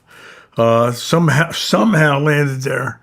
But our boy, Pavlovich, moved his fat ass and tipped the bowl. And they had this wooden floor put in, this kind of a crappy wooden floor on the altar. And this thing hit the wood, didn't explode. Motherfucker. Now, that got my attention. Mm-hmm. Yeah. So I go outside and I go, there's no way I'm going back in there. Period. And so Cook goes back in there, and they used to have on the helmets, they'd have these big black rubber bands, right, pieces of rubber, and they would keep bug repellent, bug juice in them, right? Well, Cook put the dud M79. Holy shit! He put an unexploded round. Yeah, was it M79? Yeah, it was the M79. Yeah, so he puts the M79 round in it, and we're walking back, and you could see you got about 3 guys, and then one guy watching him, and he's back about maybe 20 yards. And then 20 yards, the next closest guy, and he's walking with this thing on his head. I kept waiting for his head to just... Holy shit. And he made it. He made it. What the rest of the time with that damn thing? Oh, fuck, yeah. Yeah. Wow. Well, let's talk about... I mean, I am curious. I mean, is there... Do you feel like you had a relationship with the guardian angel? I did, and I still do. It's just stuff I've come out of. Like for example, I'll give you this. Okay, I'm on Okinawa, and I get sent to Okinawa to get processed back to Vietnam, back to the unit. And there's been a couple of months or maybe 3 months. And I really don't know. But it was around then. Okay. So I take and get to be, this doctor there got to be friendly with me. I thought he was a good dude. And when I got to the point where all my wounds were healed, I said to him, I said, Doc, I'm ready to go back, And he said, you ready to go back? He says, Parsons, you don't have to go back. He says, I'll keep you here for the rest of the war. And I said, no, I want to go back. I want to be with those guys. I mean, they were my family, right? I loved them more than I ever loved a lot of my... I mean, we were closer, even though it was just a month. So he said, okay. And he signed off. And the day that my orders come through to leave for the next day, my payroll record showed up. And so they said, go off base. Enjoy yourself. They might have given me $700-800. I don't know how much they gave me. Might as well have been, 20,000. Okinawa beer was $1. It's just do anything you want. I mean, it's just a lot of money. So I take in. You might have figured out by now. I'm never much of a rule follower. Yeah, you figured that out. I'm figuring that out. Okay, all right. So I go off base. I'm supposed to be back at midnight. It's about 3 a.m. And I'm walking down the street, and it's raining like hell. It's almost coming down sideways. And there's a guy walking back up the other way. coming right towards me. It's Blackwell. It's that guy I saved during the first night. Are you serious? Dead serious. And he told me that was his third heart, and he didn't have to go back. So he was in G2, which is orders and all that sort of stuff, intelligence. And he said, I can get you. The guy that runs this little printing press and goes back and forth and delivers orders, I can get you that job. He says, because the company Gunny and I are tight. And he said, and, by then I think he was staff sergeant. And he says, I'll get it done. And he says, when do you go back? And I said, I'm supposed to 7 o'clock tomorrow morning. And this is like 3 in the morning. He says, I don't think I can get it done that soon. And I said, brother, that's okay. That's okay, because I was kind of looking forward to seeing the guys anyhow. So, we part. I tell him where I'm at, so forth. We part, and he goes this way, I go mine. And I go back, immediately get arrested. They take me to the officer of the day. And the officer of the day goes, he's this young second lieutenant. He's got the shit jobs, talking to buttheads like me. And he's going, why can't you be back? And I said, I'm going back. I was in Vietnam, and I was wondering, I got to go back tomorrow, and I lost track of time. And he goes, get him the fuck out of here. So they take me back, and I fall asleep. I slept for maybe an hour, and then I fall out with the hangover from BG's hell. And I had orders stationed me back. Blackwell got it done. Wow. Yeah. I mean, that happened. I mean, to me, or like the 5th grade. I mean, it's repeatedly have happened like that. And I think my angel's there. Still to this day. Yeah, I think so. I think hopefully I'll meet him or her or it, and it'd be kind of nice one day. I know whenever I meet her, he's going to look more exhausted than I do. Oh, man. I get a picture just going, fuck. I was going to take the night off. Let's talk about coming home.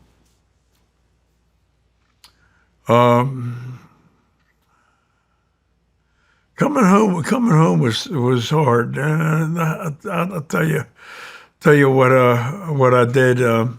When I had just about 2 months left, they disbanded my unit I was with, and 9th Marine Amphibious Brigade, and marched. Didn't send them home. Sent the guys in it that were coming in, the new guys, transferred them all to that unit, and they all went over to Vietnam, right? And this unit, the guys coming home, they put them in this unit, and they brought it home. So it was like they brought it home, but they didn't. It was a farce. Did you follow me there? Yeah. Okay, so I take in.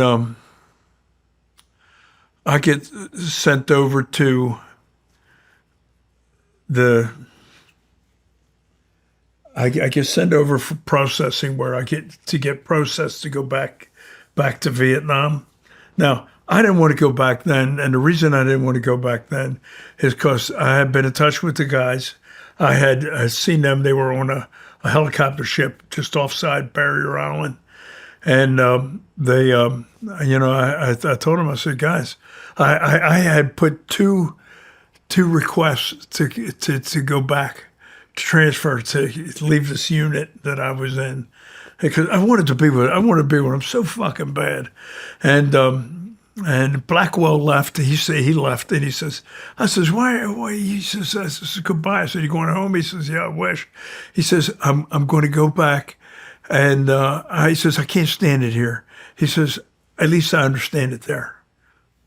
I'll see you, buddy. And so anyhow, I take in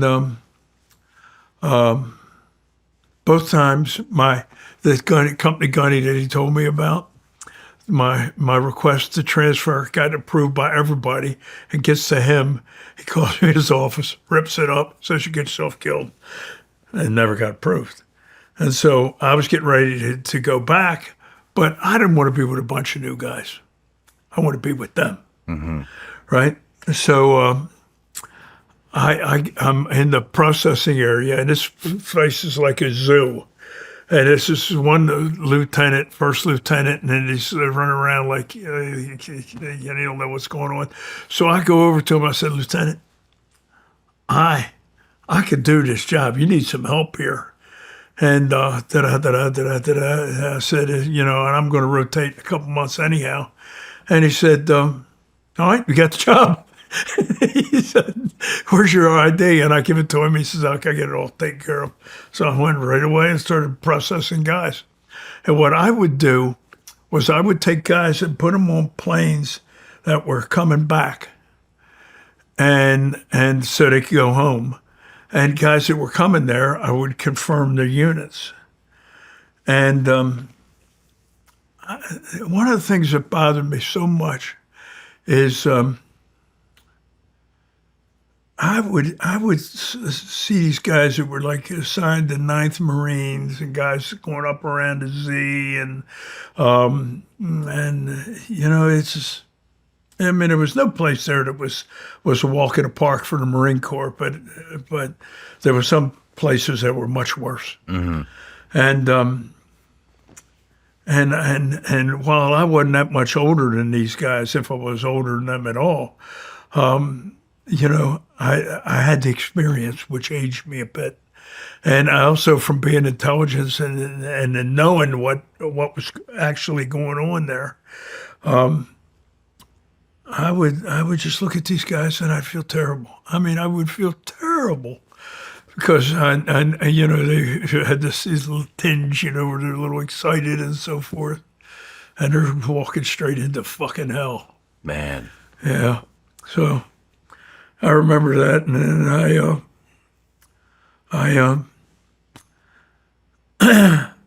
time went up, and I went home.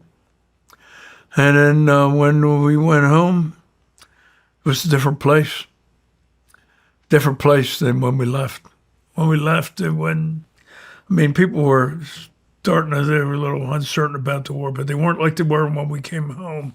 There wasn't anybody taking it out on the guys coming home, throwing shit and with signs and names.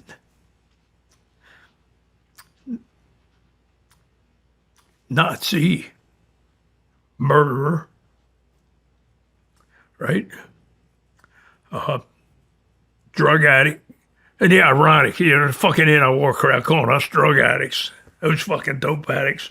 And on and on and on. And baby killer, don't forget baby killer. And then on and on. So, it's just, and then those of us that weren't confronted with that, we see it on the news anyhow. So, it just feel like your soul coming out of your chest. Yeah.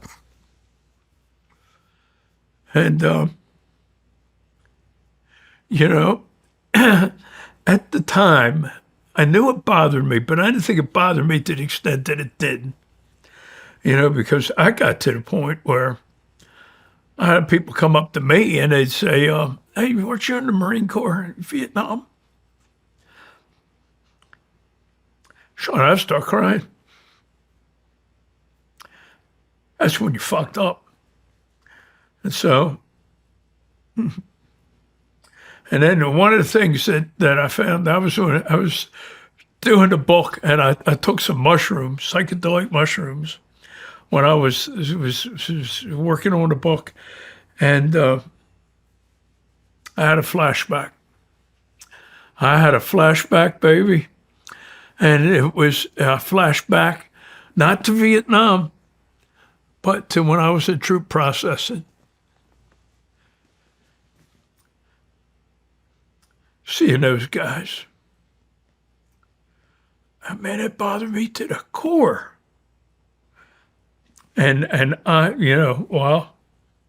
I'll never say haven't cried. I have, but I've never cried like that. And then I don't cry over it again since. I mean, it purged me somewhat. Mm-hmm.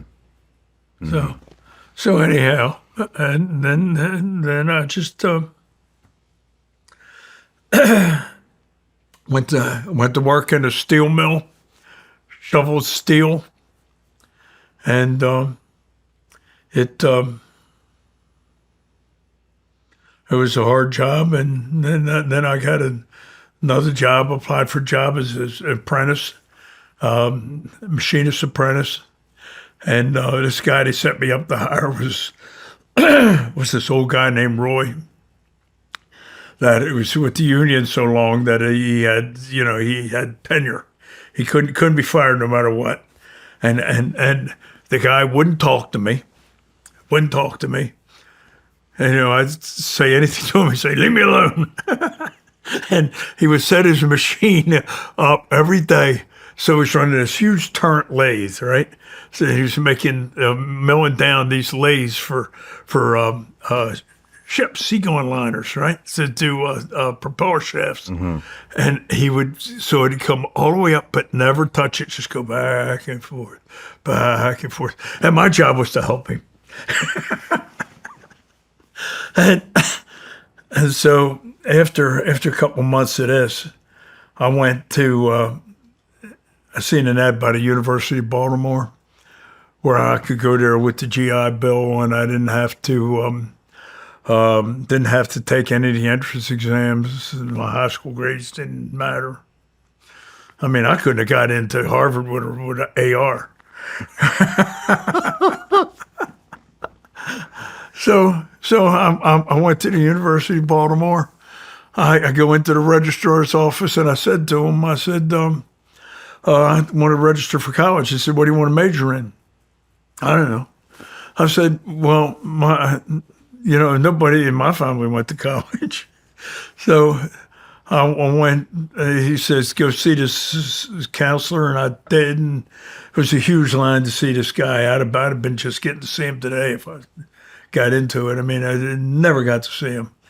And so I went back and the guy at the registrar's office says, you can if you can sign a waiver, you can pick your own major.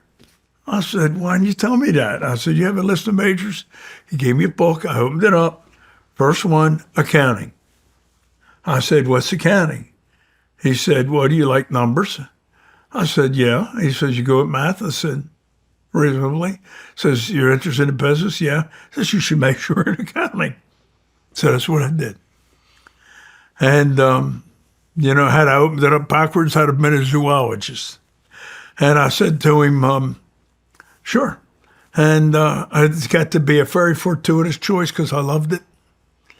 And it was, very solitary. I like that. And I graduated magna cum laude. Wow. I'm now one of the school's biggest benefactors. Wow. He said, "Me." Man, what a curve. Yeah. What a curve. So I did that, and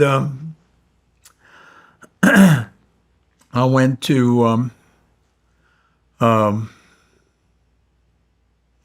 went to. What was it like for you in school as a combat veteran at that time? You didn't talk about it.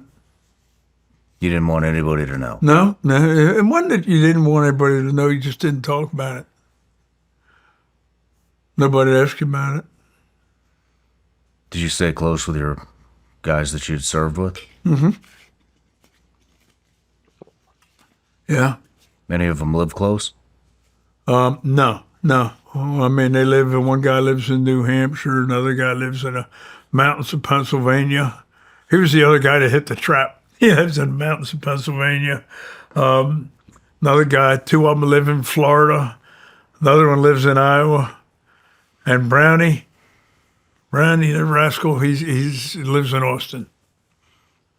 How did you get through? It sounds like that was the hardest part for you coming home. Was.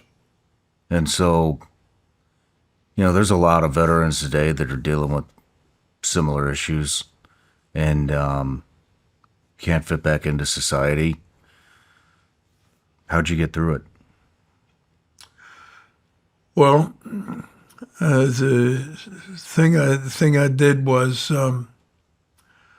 I worked hard, and I buried myself in my work.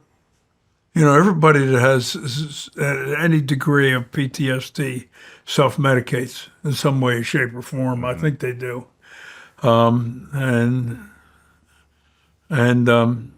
My self-medication was always my work and my studies. So I turned things around when I was in college, and then when I eventually I worked for a firm that Commercial Credit Leasing Corp. Worked for them, and they would send me to schedule the assets of companies they were looking to buy, and then I'd schedule the assets, schedule the leases, and then come home. And this was in the 70s. And what I did one day, another fortuitous thing was I was looking at this company in Redwood City, California, and I was going to get my work done, and I had a 12-hour layover until I was going to had to catch a flight. And so I wound up on a Stanford campus, and I went to the bookstore, and I bought a book on how to program in the basic computer language, and I bought it. And went to the airport. Matter of fact, first I went to Fisherman's Wharf, and looked at a charcoal, and showed this little Chinese kid lighting the firework, and a bunch of other kids standing by, some older kids holding their hands over the little kids' ears, and they're all grimace, and it's just wonderful. The guy just caught it. Artist named Y Ming. And I asked the guy said to me, he said, this is about so forth. I said, how much is it? He said, 10,000. And I might as well have been 10 million. And so I said, see you later. And by the way, when I did the deal on Parsons Technology, I bought that painting. No kidding. I tracked it down, baby. Where is it? I have it in my bedroom, and I see it every day. Nice. Yeah. And only I bought the original is now in a museum. I bought an artist's lithograph or so forth, which is, I'm told, the best you can get, and it didn't cost nearly 10 grand, but the memory is what matters. Yeah. Yeah. So anyhow, I read the book, or the salient parts of the book, while I was waiting, and wrote my first couple programs on the way back. And based on that book, I taught myself how to program. And I eventually switched to the Pascal language, sold my Apple computer, and bought a IBM, and then started my first business, which was called Parsons Technology. Wow. Just going back, you had mentioned everybody with PTSD self-medicates one way or another. I think so. How were you self-medicating? I buried myself in my work. No drugs, no antidepressants, booze, none of that. Just work, baby. Work. And then when I first started getting Parsons Technology off the ground, I wrote the code for a program that would take care of home finances. I called it Money Counts, and it got to be pretty good. And then I quit my job. I was working. Started this leasing division for this company, and if I had stayed there, this was like October. Had I stayed there through the end of the year, I'd have got $50,000. Would have got a bonus. I quit, and the reason I quit was I figured I had just enough time if I worked hard to write a tax software program, do a 1040, and I got it done. But to get it done, I would work 60-hour shifts. I would come in to work, let's say 8 a.m. Monday morning, worked 8 a.m. Tuesday morning, 8 a.m. Wednesday morning, and then work half a day. And when I say half a day, I meant half a day. Yeah. Yeah. And then I would know I needed to stop by the reason I needed to stop was because I started to hallucinate. I will see a dragon walk across my desk. Holy shit. So you buried yourself in work, started your technology company. I mean, I think a lot of people, just from my generation, I feel like entrepreneurship is I feel like it's the only segue, to really bury yourself into and to kind of leave what am I trying to say here? You have to be willing to, for me, myself, a Navy SEAL, a CIA contractor, that's just some shit that I did. And it took me a long time to people expect a certain body style, a certain attitude, a certain demeanor, when you are in those type of communities and warfighting communities, and it's almost like a fucking trap that you're in. And it wasn't until that I had discovered entrepreneurship and started doing what I love, like you were saying at the very beginning, that I started getting better and I started putting more importance on what I'm building rather than the past, and eventually coming to the realization that I'm not a SEAL, I'm not a CIA contractor. That's just some shit that I did. And this is who I am now. And I mean, did you find that when you became an entrepreneur? Yeah, for sure. I mean, that was the only thing I was interested. I talked about. I mean, I don't think I owned a Marine Corps cap. I mean, anything like that. And not that I denied it. I didn't. Yeah. If somebody wanted to talk to me about it, I'd talk to them about it. But that wasn't going to, take care of my family, put them where they needed to be, and so forth. To me, that was the only way. What got you interested in coding? Was it just a random book on a shelf and you just decided, hey, I'm going to take a peek at this? Yep. Especially back when, did you say the 70s? 75. Wow. So you buy a book on coding, you read it, you work 3.5 days a week, and then you build this entire empire. Eventually, yeah. How long did it take you to get traction on your business? On Parsons Technology. That first year I did the tax software.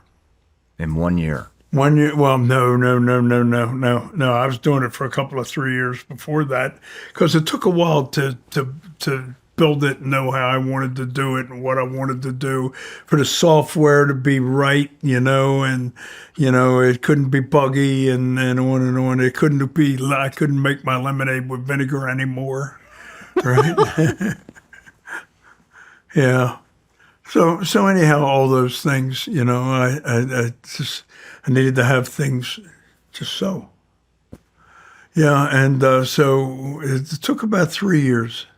3 years for that. And so that third year, when I got the tax software done, I made $250,000 that year. I never seen that kind of money in my life. $250,000. I mean, yeah, $257,000. Wow. The next year, I made $2.5 million. The next year, I made $5 million. Next year, I made $7 million. I mean, and then it's just, I mean, I've never missed too much since. How did you get it out there? I mean, was it just you? Yeah. It was just you. Just you and my wife. So you built it. How did you? Magazine ads. You bought magazine ads. Yeah. Holy shit. Yeah, I was spending, early on, I was spending $55,000 a month on advertising. And, you know. How early on? Well, this is my third year. I mean, your ads, your GoDaddy ads were phenomenal. You know? Did you come up with those? Yeah. Me and a group of other people together. Yeah, together. So you got a knack for marketing and advertising as well. More of that than anything. What was the first ad? The first ad for what? For Parsons Technologies. Okay. Yeah, first ad. And let me tell you how I bought it. Okay. I'm in the basement. And I'm still working the other job. And I have this magazine call me. And they say, now, one of the things I always did, always pay my bills. Always paid them. And they said,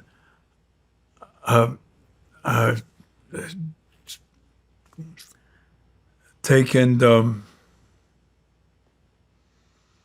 let me see. Okay, they called me. It was called a computer bargain line out of Fort Dodge, Iowa. And this was a rag. I mean, one of them little rags that would look like a magazine cover. I mean, a cheap magazine cover. And inside it'd be like print, like newsprint. And it'd have different stuff for sale, cheap, all sorts of deals, right? And that's what it was. So they said, we have on the outside front cover, we've got that ad. It's normally like $12,000, $14,000. If you can get me creative in a couple of 3 days, it's $5,000. Now, so they thought I had money. I never had the money. So I took it and I says, I'll let you know in the morning. So I looked at it and I said, called my wife and I said, I just got a feeling that this could be it. So I said, let's do it. And then I said, and if it turns out it busts, because every ad I ever had run up to that point was a bust. So we decided to do it. And I pay, I get a local ad firm, and they do an ad, and I sold my software. I had sold it for like $99, $79, $69, on and on and on and on. Now, I was selling it for $12 on this ad, $12. And then it said no shipping, no, it's not copy protected. Remember copy protection? Mm-hmm. It says not copy protected. It's not copy protected. It's you know, there's used to have agreements that you had to be part of if you used it that would signal that you know, you could only use it like a book. You couldn't make copies and give it to people, on and on and on. I said in mine, you do anything you want, just send me $12, right? So the ad said money counts, but it only costs $12. Send it. Blew it out of the water. Right? Well, first couple of days, I mean, after the magazine come out, there wasn't anything. And then there wasn't anything. And then there was, you know, half a dozen orders, then a dozen.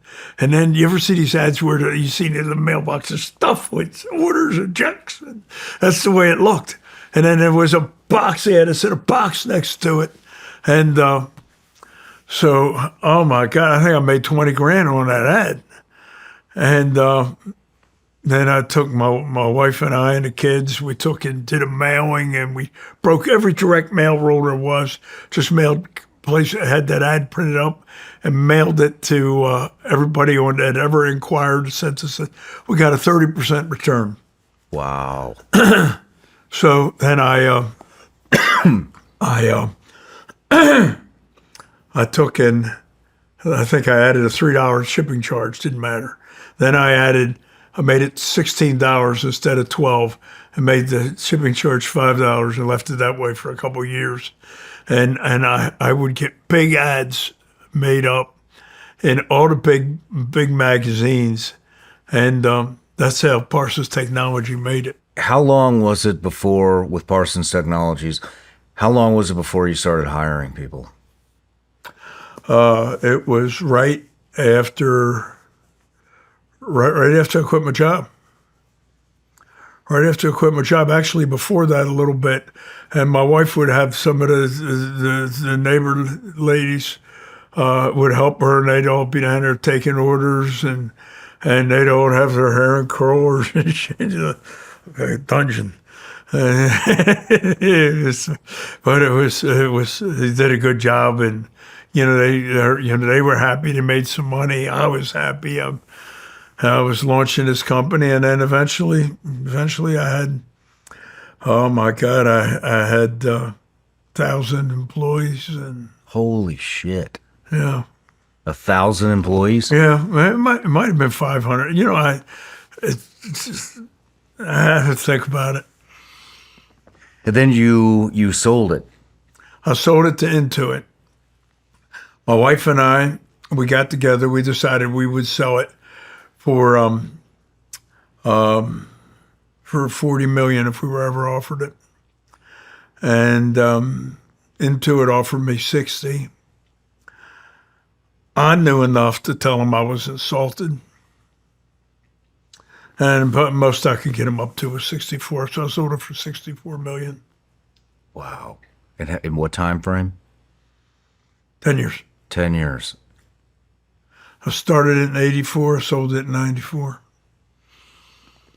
Well, I mean, where did you learn your business sense? Just comes naturally to you? Selling lemonade. Selling lemonade. It's just working, trying to make a living. How long was it after you sold Parsons Technologies that you started GoDaddy? 95, 96. What time frame is that between the two? Couple years. Just a couple of years? Yeah. What was the inspiration for GoDaddy? Really, there was none. It sounds crazy. What happened was when I did the deal with Parsons Technology. After that, my wife didn't want to be married anymore. And to be honest with her, I wouldn't be married to me anymore either. So she finally, she took all she could, and then she fucking booted my ass. So I moved to Phoenix or Scottsdale, so I could work and I had a non-compete assigned. I had to honor it. Only their non-compete was I couldn't work, period. So I honored it. And when that thing came up, I just started working and started my own job. Started to start a company, and I like being in the hunt. I like being out in the business stream. I like doing stuff. I like being active and like having myself on the line, right? And you like the risk. Yeah, I like that. And so, and I like the risk, but not too much risk. So I started that And at the time, I didn't know what I wanted to do, but I knew the internet was going to be something. I knew that was going to be an area where there was going to be opportunity. So what I did was, I didn't know what I wanted to do. I didn't know exactly what. So I hired about maybe 10 or 15 people. And we tried a bunch of things. I named the company Joe Max Technologies, believe it or not, after a dirt road. Now, why did I name it after a dirt road? Name didn't matter. We didn't do anything. I would send people they would go to a business meeting at the Chamber of Commerce, and people would ask you, "What do you do?" And they said, "We don't know yet." And I said, I have never talked to anybody that don't know what they do. And so, Who did you hire? I mean, if you didn't know what you wanted to do and you just knew that you wanted to be in the internet business at some capacity, how do you even know who to look for? well, I just would look for people that were looking for work. Any particular job description or? Not really. I mean, people that knew a little bit about tech and that sort of thing, and they were the people that I hired, and some of them actually were with me till the last day. Not many of them, but some of them. And so I went ahead and we tried all sorts of things. We tried building intranets, extranets. We tried doing education. We tried selling other people's software, tried selling hardware. None of that stuff worked, but one thing worked.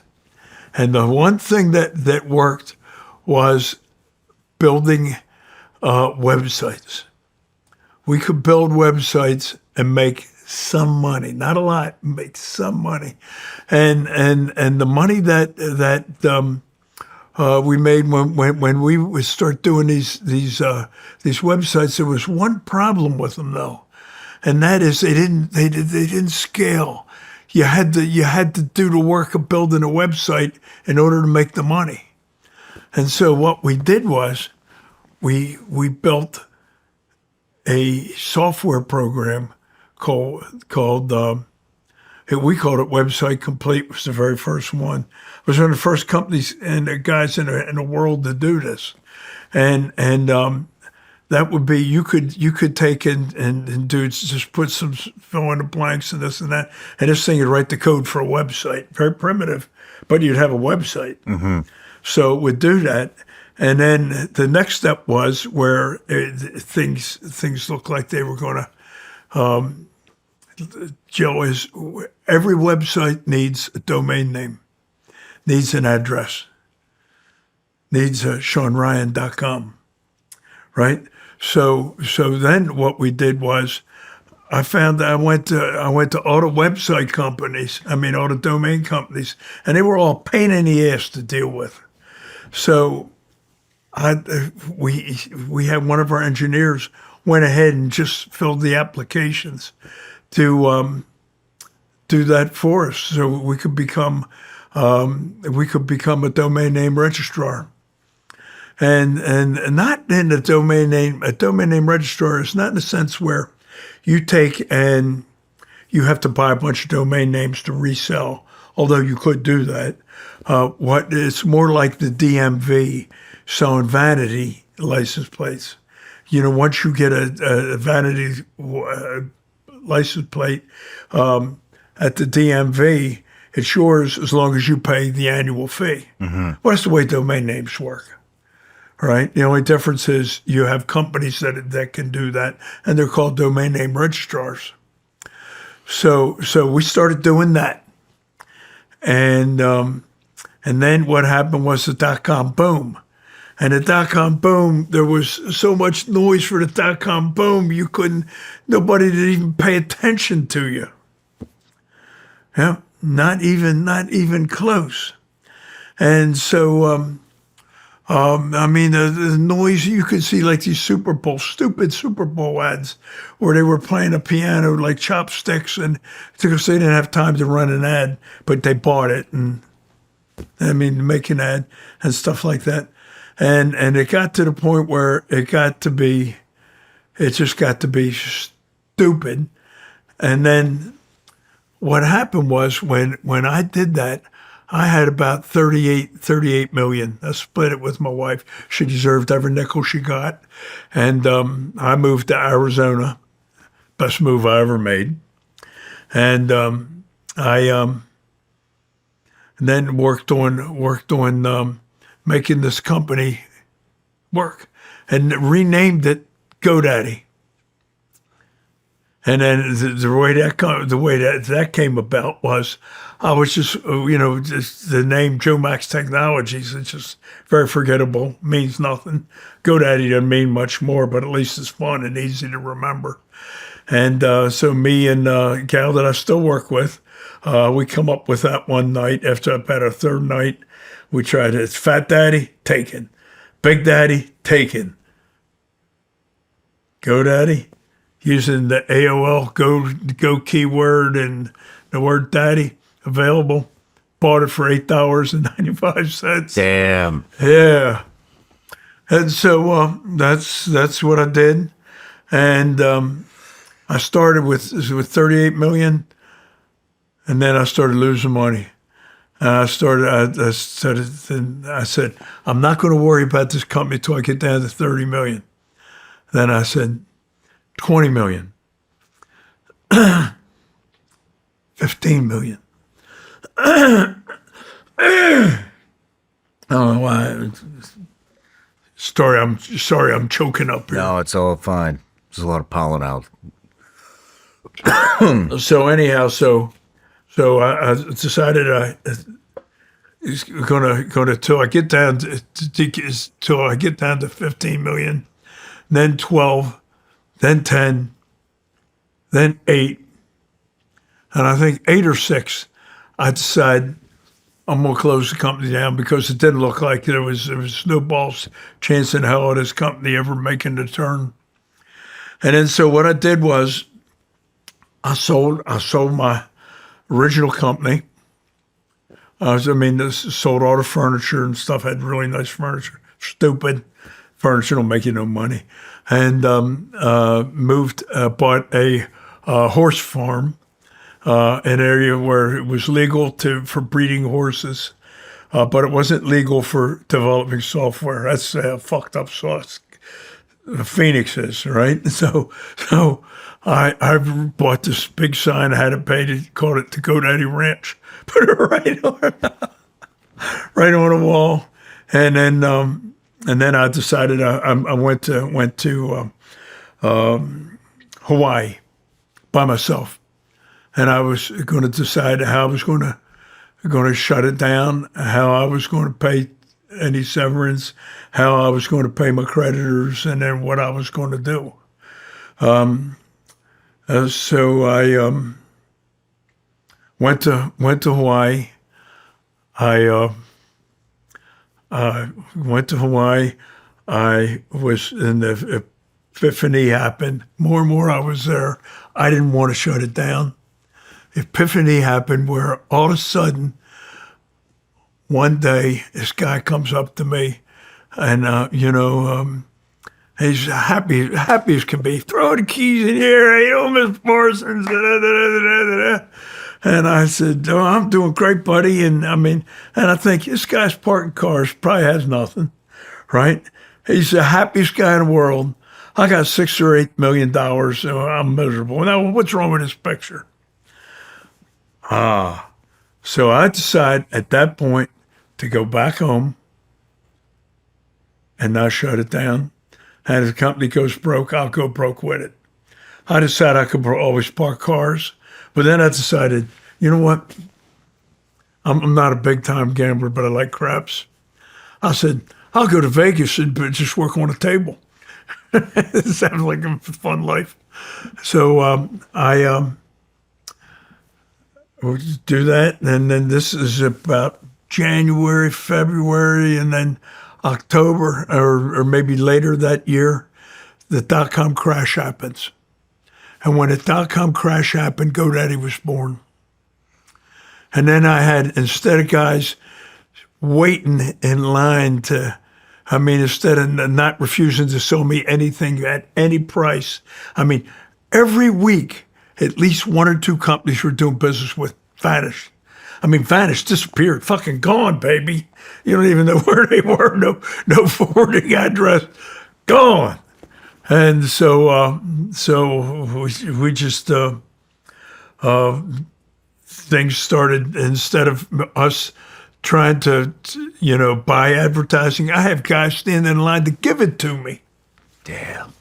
And then so we take, and then in October, we wait, and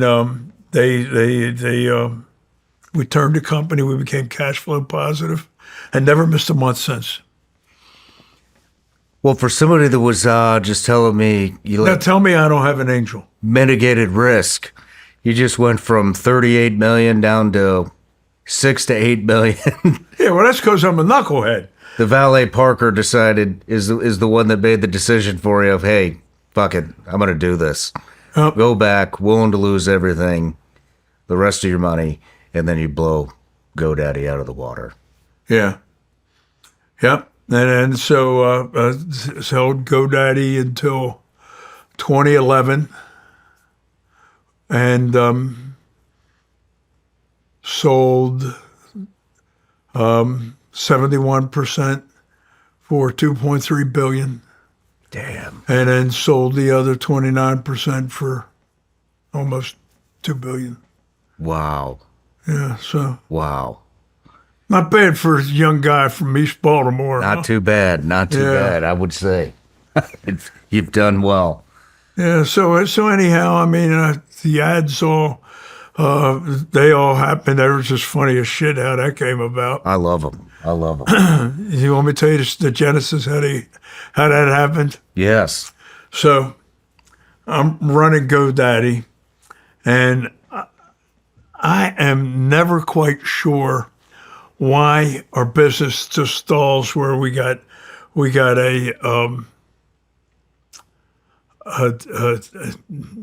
16% market share worldwide.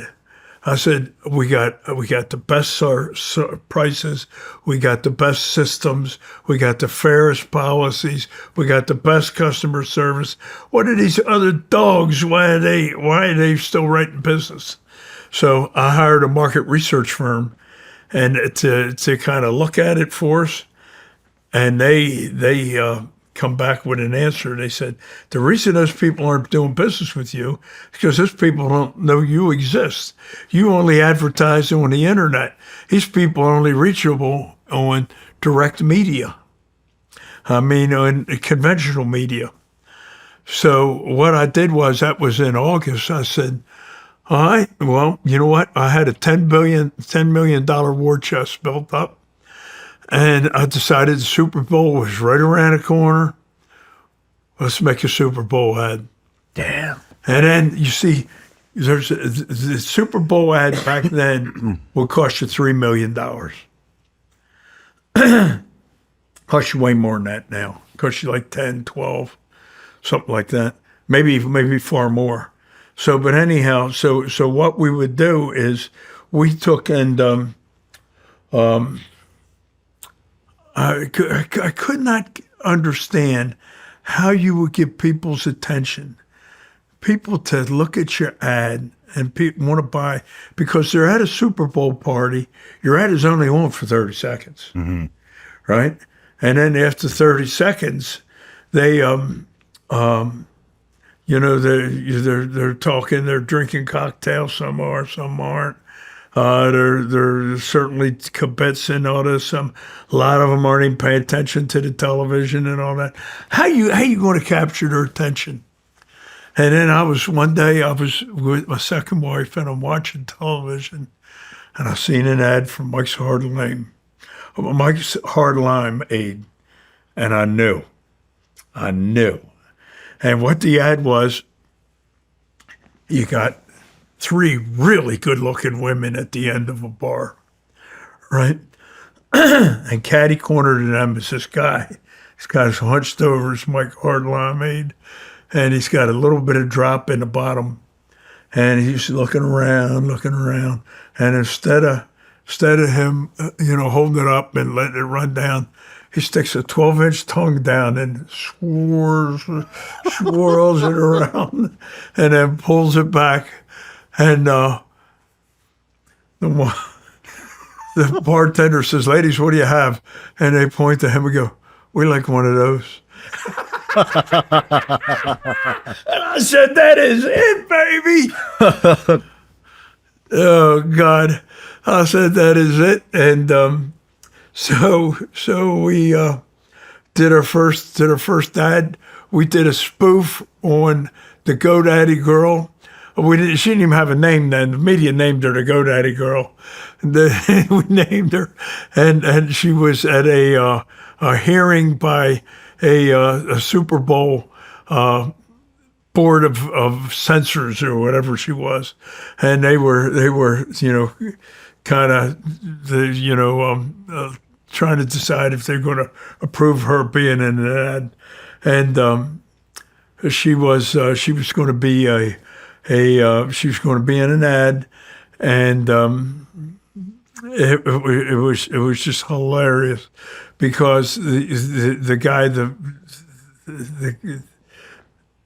guy running the whole show, his name was Booth Coleman. I think he's since passed, but he was an older guy, and he says, "Oh, ma'am, what are you going to do?" On the game, and she stands up and she goes, "I could do something like this," and her tank top strap snaps, and it was a spoof on Janet Jackson and Justin Timberlake, right?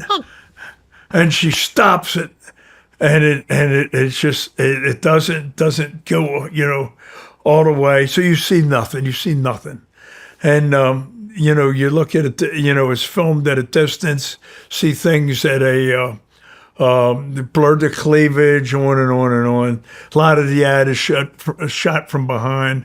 So Fox News said they would do the ad. And then when we sent them the actual ad, they said, "No way." And so, they said, we had guys with me said, "Well, why don't you just say they denied it, and you can, people might want to see that it didn't get approved." No, I wanted to run it because I had bigger aspirations. So anyhow, we went ahead and do all that to minimize the ad, shoot it from the distance, and on and on. And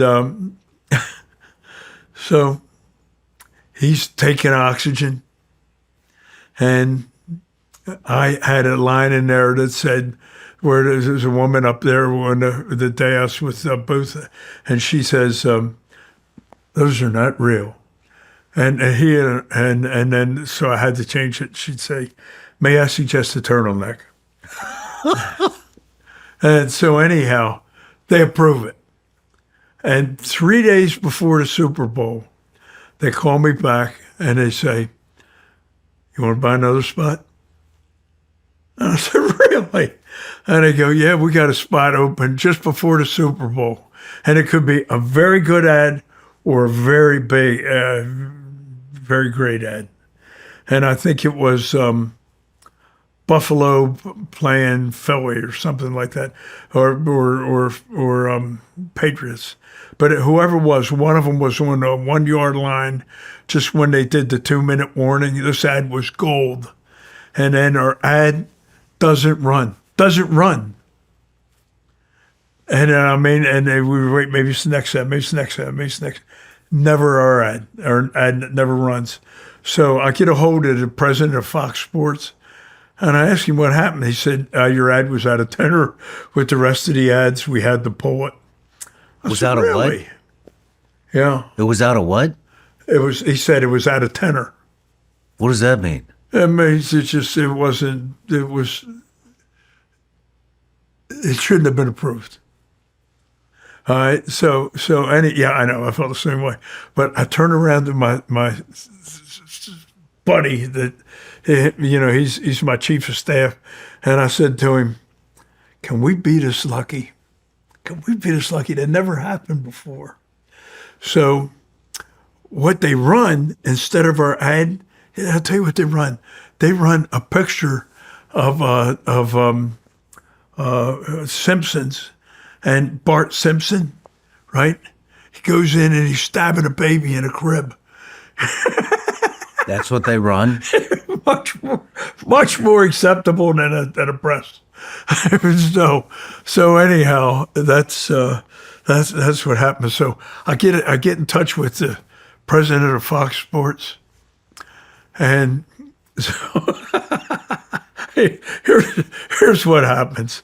He takes and he we go back and forth because we had our attorneys working on it and so forth, and so we got a deal. We got a deal with them, so I don't have to pay for the ad that didn't run. I don't have to pay for the ad that did run. And, life is good. I mean, basically, the market share worked. It went from 16% to 25% a year and held.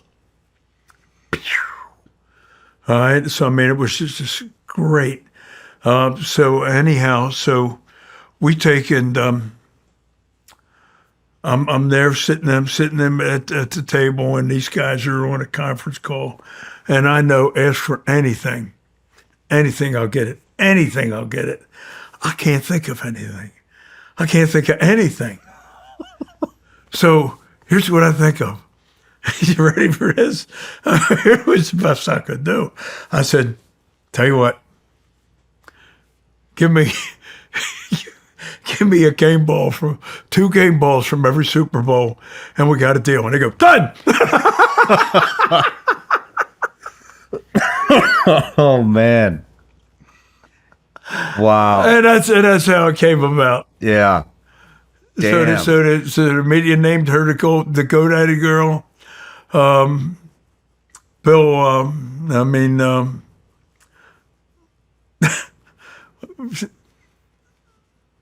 It's just funny how it all came together.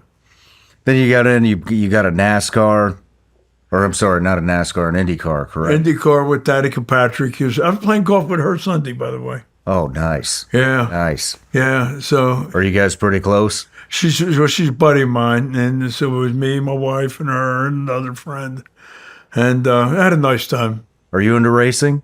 No. How did that come about? Well, I was up in the Arctic, and I was hunting, and I was talking to the 2 guides, and these guys, I mean, they're nowhere, and they were talking about the Indy 500, Danica Patrick, and I said, "Wow, she's young, she's in a man's sport." She is drawing a lot of attention. I said, she ought to be our spokesperson. So we reached out, we hired her, and then we did. We were partners for 8 years. Wow. Yeah, 8 years, and she's now a member of my club, Scottsdale National, and good time. I'll bet. What were you hunting up there? Grizzly. Grizzly? Yeah. Did you get one? So you sold Parsons Technologies, then you immediately started another company, then you sold ownership of GoDaddy, and then you move into golfing. Golf, yeah. Golf and motorcycles. How much time was it? I mean, by this time, you're a multi-billionaire. What? I guess I'm just curious. Why do you keep moving into new business ventures? Why not? I'll ask you. I mean, I'm addicted to it. I love entrepreneurship. Yeah, I love business. I like it too. Keeps me going. I haven't worked for anybody since 1984. I just worked hard. I mean, it's just you hit a point where You don't need anything more. Yeah, my wife and I, we move $1 million to charity every other week. Every 14 days. Yeah, every 14 days. And I think we've given a total of a couple hundred million, I know. Oh, and we help the Semper Fi Fund. And then 10 million a year. We just crossed 120 million a year with them. I mean, 120 million with them. And, when it's all said and done, probably it'll all go to charity. I think that's amazing that you do that. And that's something I try to do here. I showed you all this stuff around the room, and we've brought a lot of my friends on that have started nonprofits and psychedelics and healing and mostly combat stress type stuff. And I mean, I just enjoy like watching them succeed from not, I gotta be careful how I say this because they built everything. I'm just a conduit to the public. I'm the advertiser, I guess, is the way you'd see it. And the traction that they get after they come on this show is just, it's tremendous. And it just makes me feel good to watch them succeed with all the exposure.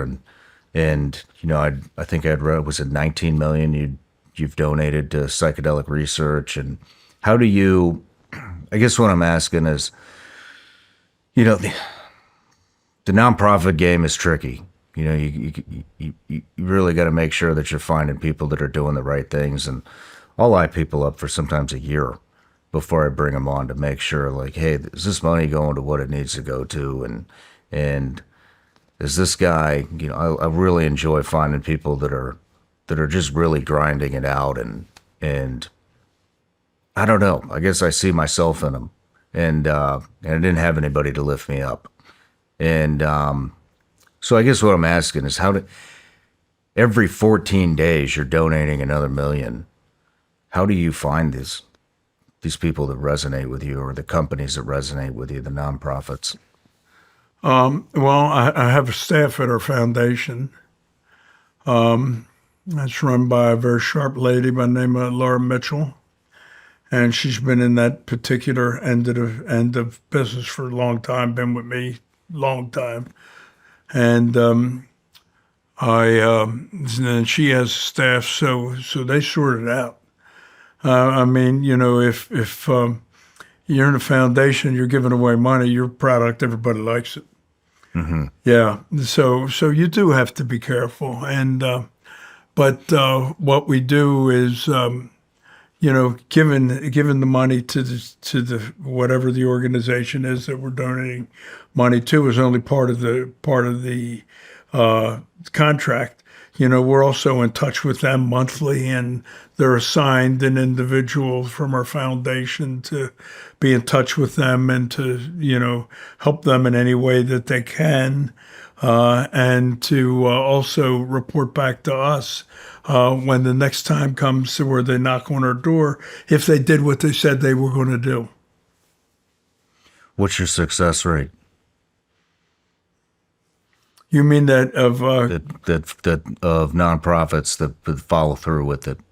Overall, close to 100%. And do I have little disagreements along the way? Yeah, but I'm there to work it out. I'm not there to, it's different than buying a pair of shoes. Yeah, right? Yeah, that's amazing.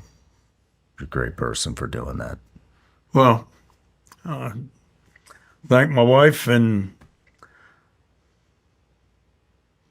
there you go. Right on. So how did you get into the golf industry? I decided to do it. I bought Scottsdale National, and that was first thing.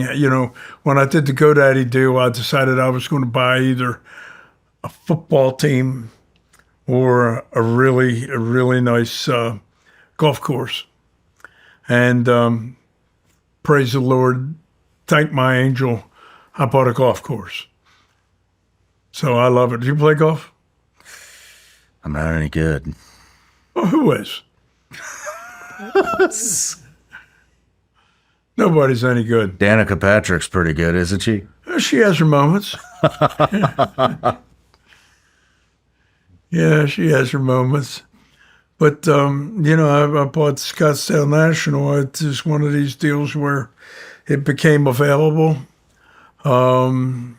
It is right now, it is 730 acres in prime real estate in Scottsdale, surrounded on three sides by, 3 million acres of land. Wow. Government set aside. Has one house on the property. You guessed it. Very nice. Yeah. Very nice. Yeah. Well, Bob, let's take a quick break. And then when we come back, I want to dive into psychedelics. Which I didn't bring any. I got you covered. Good. I know everybody out there has to be just as frustrated as I am when it comes to the BS and the rhetoric that the mainstream media continuously tries to force feed us. And I also know how frustrating it can be to try to find some type of a reliable news source. It's getting really hard to find the truth and what's going on in the country and in the world. And so one thing we've done here at Shawn Ryan Show is we are developing our newsletter. And the first contributor to the newsletter that we have is a woman, former CIA targeter. Some of you may know her as Sarah Adams, call sign Superbad. She's made 2 different appearances here on the Shawn Ryan Show. And some of the stuff that she has uncovered and broke on this show is just absolutely mind-blowing. And so I've asked her if she would contribute to the newsletter and give us a weekly intelligence brief. So it's going to be all things terrorists, how terrorists are coming up through the southern border, how they're entering the country, how they're traveling, what these different terrorist organizations throughout the world are up to. And here's the best part, the newsletter is actually free. We're not going to spam you. It's about 1 newsletter a week, maybe 2 if we release 2 shows. The only other thing that's going to be in there besides the intel brief is if we have a new product or something like that. But, like I said, it's a free CIA intelligence brief. Sign up. Links in the description or in the comments. We'll see you in the newsletter. Want more from the Shawn Ryan Show? Join our Patreon today for more clips and exclusive content. You'll get an exclusive look behind the scenes where you can watch the guests interact with the team and explore the studio before every episode. Plus, unlock bonus content like our extra intel segments where we ask our guests additional questions, our new SRS on-site specials, and access to an entire tactical training library you will not find anywhere else. And the best part? Patreon members can ask our guests questions directly. Your insights can help shape the show. Join us on Patreon now, support the mission, and become part of the Shawn Ryan Show's story. All right, Bob, we're back from the break. I want to dig into psychedelics. It's something that, like I'd mentioned earlier, it fixed a lot of things going on with my family. My son was 6 months old at the time when I finally decided to take that leap, and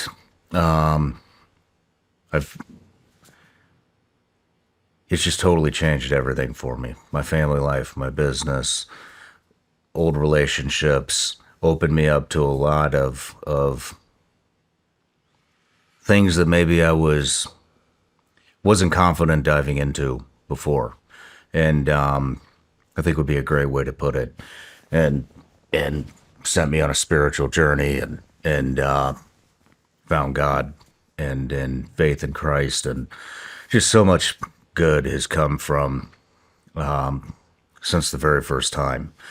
And so I know for you, I mean, we had talked about your childhood, growing up in a rough environment. We talked about Vietnam, coming home from Vietnam. I'm sure there's a lot of business stress. I mean, I can only imagine because I'm stressed out of my mind just with what I'm running, and I find a lot of peace through those. And it took me, I guess, almost 10 years after I finally left doing contract work for the CIA in various combat zones to finally take that leap. It took you 49 years, if I'm correct. 49 years. How did you hear about psychedelics? How did I hear about psychedelics? You know, when I was a kid in the 60s, you know, there was LSD around, and of course, marijuana, I don't consider a psychedelic. There was, and then you hear guys talking about mushrooms and other stuff, but I never did any of that then because number one, I didn't feel need to, and I didn't. I was a little afraid of it because I didn't know much about it. You know, you had all these rumors that, you know, if you took LSD, you might try to fly off a building and you know, shit like that. So I didn't pay any attention to it, and I didn't even think about it that it would be that it would have the medicinal properties that it would do. Even though, in spite of for millennia, we have other cultures that have used it to handle problems that we have all the time, and they don't have it all because of their wise use of psychedelics. So the thing that made the difference for me was in 2017. It didn't happen until 2017. I read Michael Pollan's book, How to Change Your Mind. And Michael Pollan's book is a treatise on psychedelics. And, you know, and it doesn't talk about iboga, even though that's granddaddy of them all, baby. Have you done that? No. I have. That was my first one. Yeah, well, I mean, you know, I haven't. And maybe one day.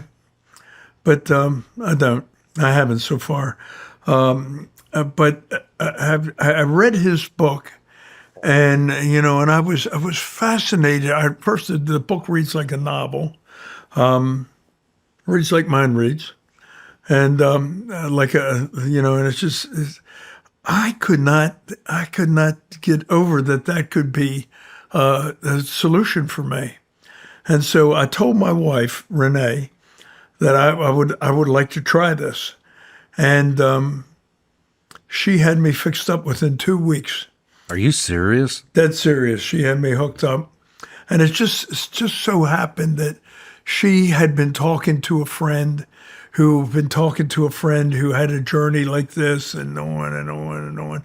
And it's just, everything just dovetailed together. And so she introduced me to these people, and two guides, work under the radar, of course. And I met them in Hawaii, and I did for 3 days. I did 3 different types of psychedelics. First day I did ayahuasca, and you know, that's different. Yeah, you would never buy that at a soda fountain, would you? Nasty tasting stuff. But anyhow, you know, it is what it is. Some people swear by it. The second day, I did magic mushrooms. And let's tell you a story that is funny. My guide, he made this, he had this this teapot, and he said, this holds 3 large cups. And I made it very strong, this magic mushroom tea, so you'll only need 1 cup. Now, I swear what I'm going to tell you is true. I drank all 3 cups, and I ate the tea bags. And I was righteously stoned. And I was there, here, there, and everywhere. And did I have a journey? Yeah, I did. And it was all positive, some tears and so forth, but it was all positive. And then the next day I took off, took a break, and that day my wife and I went and played golf. And what I liked is it felt like the fauna, like the bushes and the grass and it all knew I was there and I was alive and what I've been doing, and it was supportive. And I never putted that good in my life. It was like whatever green I was on, it was like the grass would say, "Hit it here, Bobby." And I went and it go bend right around into the cup. I mean, it was incredible. Now, it never happened, again or since, but it happened that one time. And so it was a great experience. The next day, it was LSD, and the LSD, I took a strong dose of it, and it was had the same impact the other two did, and I didn't have any hallucinations on that. But I sure had a righteous buzz and was happy to talk and felt good about things. And when it was all said and done, my wife noticed it first. She said, "You're different. You're easier to talk to. You're easier to get along with. It's you don't have that temper, and that edge about you is gone." And then I could feel it too. And then the people that I work with also knew it. They could see it. And so I made a sharp turn away from PTSD at that point. I'd like to say at that time it had been 49 years since the war for me, and I finally came home. Wow. What I'd like to dive into that a little more in depth, but before we get into each specific journey, I'm just, what is it that, I know you found the book, but what was going on in your life at that time? What sent you on the search? Well, brother, I had an edge about me that I didn't like, and I would lose my temper. And I just would hate myself for it, because there was no reason. It was always something stupid, and so it was always under a quest. I knew that, it's first, I've had a battle with some depression. I had fought this horrid temper that I had, and I just never liked being around people. I liked being alone, and that's it's not a good thing. It's, at least if you can overcome why you're like that. It was terrible for me when days like the days the trees fell. And that reminded, it was an experience I had in Vietnam. And I would always go back there on the 4th of July. And I would do whatever I could to avoid fireworks, to stay away from that sort of thing. But it's stuff like that. And, I've been, my wife is my third wife. I've been given my walking papers twice. And it's never a pleasant time. So, and I knew that the women that I married both times were good women. There wasn't nothing wrong with them. But the problem was me. What do you mean the day the trees fell? Okay, I'll tell you about the day the trees fell.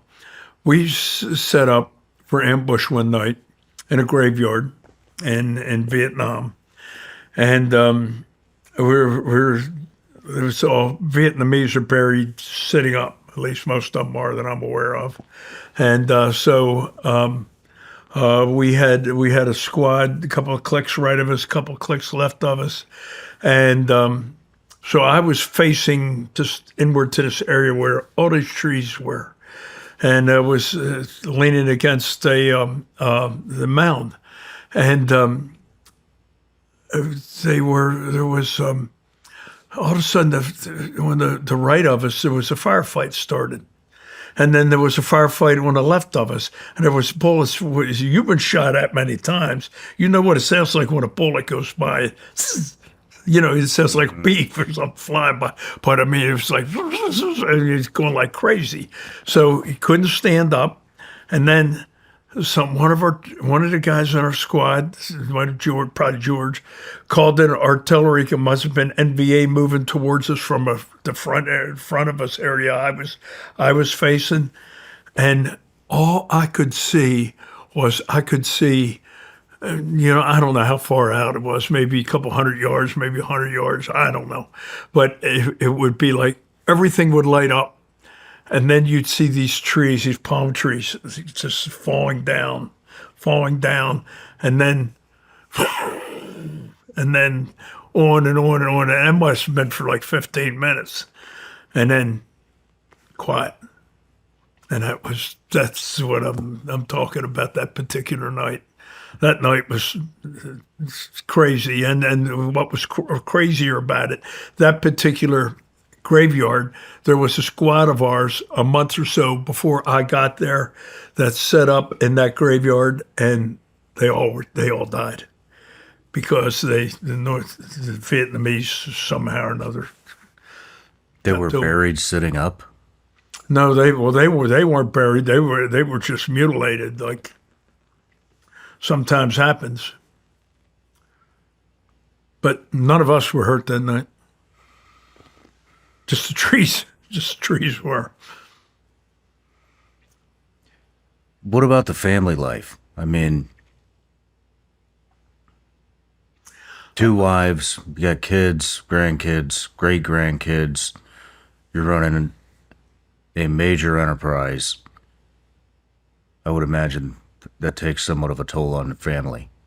Yeah, it does. It does. But, I can tell you the painful thing is, what I decided was early on, might have been a good thing that I wasn't always around. Because of your temper? Yeah, temper. I mean, I never got physical, never once, but I sure was verbal and loud, and that's. I'm happy that with my angel, I'm past that. At least 99%. Are you close with your kids?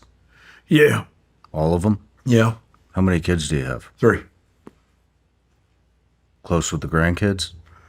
Grandkids, not as much. Great-grandkids, haven't met them yet. Haven't met them yet? Haven't met them yet. How old are they? They're, I think, 2.5 and 1, something like that. Do you want to meet them? Of course I do. Well, what's going on? Well, I will, but I will when I'm ready. Dad. Gotcha. So you got all this going on in your life. You find Michael Pollan's book, read it, decide you're going to do it. Wife makes the connection. Right. What are you seeing in your ayahuasca journey? What did I see in my ayahuasca journey? I seen less in the ayahuasca journey than I did in the mushrooms and the LSD. And I think the reason for it is maybe you give me a lighter dose. Anything get revealed? Any epiphanies? In the ayahuasca? If it was anything, it's that I needed to change and I could change, and there you go. But That is it. How about the psilocybin? Psilocybin had the biggest difference with me a number of times, and it seems to work good. What did you see? What did I see? What was Well, revealed? I had that flashback of processing those guys to Vietnam. And then I told you when I was in troop processing just before I rotated home. I could see those guys like I was there, like they were yesterday. I mean, like I was sitting here with you now. Was it looking at that experience through a different perspective? It's just I seen the horror of it. I mean, the how that bullshit happens, and these guys are walking into that and they don't have a clue. I mean, I seen that, and I mean, and the mess. If I had to tell you what my most stressful points were to cause PTSD, I would have never picked that. I just wouldn't have, because I buried it. Mm-hmm. But it came out, and it was one of the most profound. What else was revealed? That's it. The whole experience was Vietnam. Well, Vietnam, the war is rough for me. Being a kid is also a rough time. But see, I was never, when I was a kid, I was never abused. I was neglected, and it's just as bad, maybe worse. I don't know, but I don't know. Both times bothered me. Early on, when I was talking about the introduction and that letter I wrote myself, I mean, it was everything I could do to tell you about it without crying totally. And maybe one day I will. I'll be able to talk about it, but I mean, it just wrenches my soul every time. So, I think a lot of firstborns, kids with neglect, kids that are abused. I mean, I think a lot of them, they become overachievers, and like we're always trying to prove something. I'm the oldest. I can relate somewhat. But it's just, when you were building all your companies, when you were in Vietnam, I mean, who were you trying to prove anything to? Anybody? Were you looking for some type of acceptance? Were you looking for some type of self-worth? No and no. Self-worth, maybe. It's tough to know what I was. I just know I love doing it. Mm-hmm. And that's an area that I think was a big advantage for me. I just loved it. Yeah. And so, I was willing to channel my energy and time into it, and use that as a release to kind of self-treat or self-medicate PTSD, if you will. I mean, when you don't work 60-hour shift followed by 8 hours sleep, followed by a 60-hour shift, followed by, for a few months, unless you're a bit of a workaholic, right? Mm-hmm. Mm-hmm. Yeah. Well, that's what it was. But I love doing it. But I didn't do it because I hated doing it. I used to look at my watch, and I never looked at it and said, "Oh, it's 4:00. I got another 12 hours left to work." I would look at it and say, "Oh, it's 4:00. Oh man, I only have 12 hours I can work." I mean, that sort of thing. That resonates with me. But I mean, I guess what I'm saying is if you were neglected as a child, then, all therapists go back to childhood. And they say that a lot of this stuff stems from childhood. Even with a lot of war trauma, they dive more into, in my experience, they dive more into childhood than they do anything else. And And so that's what makes me curious is if you built these companies to gain the approval or interest, or just having your parents be proud of what you've built, could be a major driver to a lot of people. And sometimes you got to dig for it, but that's what I'm asking you, is if you think that, by growing up rough and being neglected, if it was a driver in your business, in your entire life. Well, I think, it had to be in the sense that I grew up knowing that if I really wanted something, I better be working for it. Mm-hmm. All right. So that in itself is a driver, as opposed to somebody that's working with a silver spoon, right? And you're born with that, they might not, have that discipline. Doesn't register. Yeah. So I was born with a dirty plastic spoon. You act differently with one of those. Mm-hmm. And what about your experience with LSD? LSD has been in a different type of drug for me. I think it's been helpful. I tend to get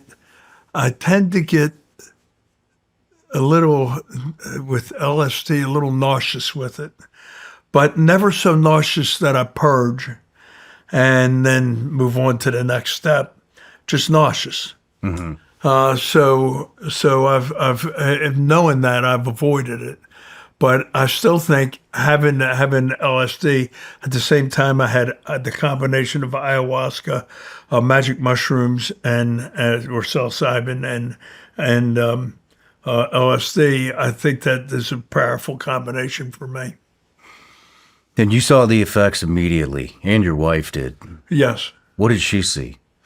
Well, she seen I was kind of the guy she wanted to be married to. There you go. So, it's like I was told once that every young couple that gets married, right, the husband thinks that doesn't want his wife to change, and the wife doesn't want wants her husband to change, and often they're both disappointed. Well, she was happy to see that her husband changed, or maybe changed, and it stuck. Yeah. Do you continue to use psychedelics? I have, but I don't. I mean, I haven't in a while. My wife did a journey not too long ago with her sisters. They had some family stuff they were dealing with, and it's been great. And I would tell you what, and it's been. I mean, I love the woman tremendously, but since her journey, I love her even more.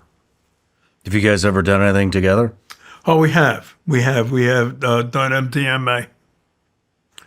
And done it twice, I think, but it's been a while. It's been a while. Yeah.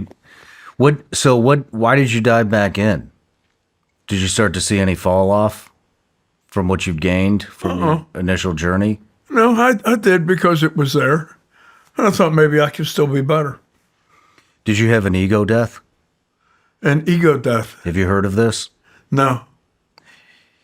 An ego death. Have you ever heard of 5-MeO-DMT? Yeah. Have you done that? I have, and let me tell you a story with that. I've done that, and that's the kind that you smoke right? Toad venom. Well, I've smoked it and did it 3 times, smoked it. Felt nothing. And my guide, who is my dear friend, said, there must be something wrong with this. And he took a puff of it and was on the roof. So for some reason or another, that stuff doesn't affect me. No kidding. Yeah, I don't know what it is, but it's the damnedest thing. Damn, I did Ibogaine and then followed by 5-MeO-DMT, and that was a total ego death. You legitimately think, you don't think, in your mind, you are 100% certain that you are dying. and then you cross over into this other realm. And once you, it's the most anxiety, the most fear, the most all of that stuff that I've ever experienced at any one particular given point in time. Lasts for maybe 15 to 30 seconds, but it feels like an eternity. And I think a lot of people fight it and maybe they don't cross over, but if you can actually let it go, just let go and actually die, because you are 100% certain you are dying. You know, it's like your entire life. And it's hard to describe, but it's like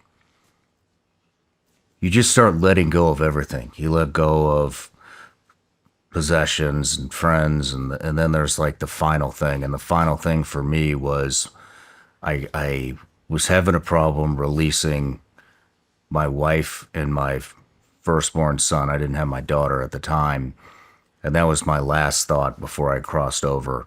Was I can't fucking die, because I can't leave my wife and my son in this fucked up place. And then I let that go, and you cross over into this other realm, and man, it really opens you up to all the good in the world. And you know, I'd always heard about, it took me a long time to do this because I always thought psychedelics are just for fucking hippies. And I definitely don't consider myself a hippie, but I've heard him talk about energy and good energy and bad energy. And once I crossed over into that realm, I could see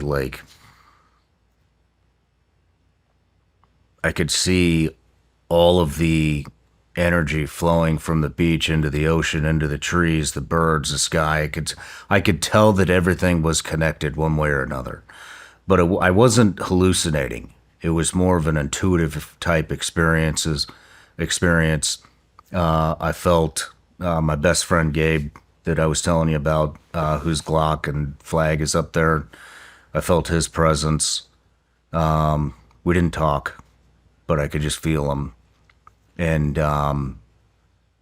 that stuff just changed my entire life. It cured my addiction. I was a major alcoholic, sucking down pills, Valium, Xanax, Ambien, Selenor, oxycodone, all of it, anything I could get my hands on, just to numb it out.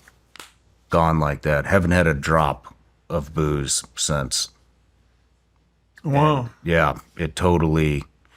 And then on top of that, you know, just being on the platform that I've built in front of millions of people, there were subjects that I felt beholden to my audience. I can't venture into this because my audience doesn't want to see it. And it took all that shit away. It said, fuck it, just do whatever the fuck you want to do. And I started doing that, and my business was already on a rocket ship. And then once I didn't care anymore about anything but my own curiosity, my business it gave me the courage to say no to things. It gave me the courage to dive into new areas. It gave me the courage to start looking at the afterlife and what that looks like. And we were talking about guardian angels. It sent me down a whole spiritual journey with that, and looked into the universe and all kinds of shit, and eventually landed on Christianity. And I continue to do self-maintenance, you know, not on any particular cadence, but I've done a fair amount of psilocybin, and man, that stuff really cleaned me out too, with a lot of the stuff that was going on between me and my wife. And I think everybody should do this. I think so. I think it is. It's one of the answers. I think when we start doing it as a people, should we ever start doing it as a people, it'd be a renaissance. Why did you decide to do it again? after your initial experience? Why did I decide to do it again after the initial experience? You know, the first time it was I wanted to fix a problem. Second time, I wanted to get better, keep getting better. See, and now I feel I'm, probably about as good as I'm going to get. So, I not doing it as much. Do you think you'll do it again? Might. Hope so. Hope so. Like to do it with my wife again. But What do you like to surround yourself with? Nature, when you do it? nature. Nature is one. It's hard to go wrong with that. And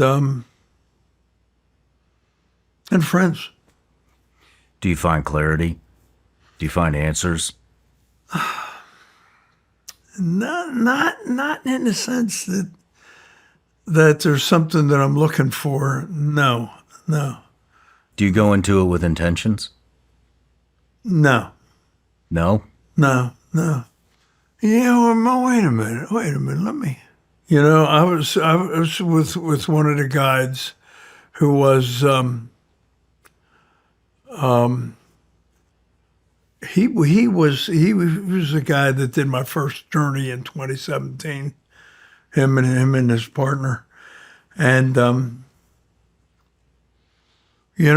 had thought about what I wanted to accomplish when he was there with me, and we went ahead and I had a journey and so forth,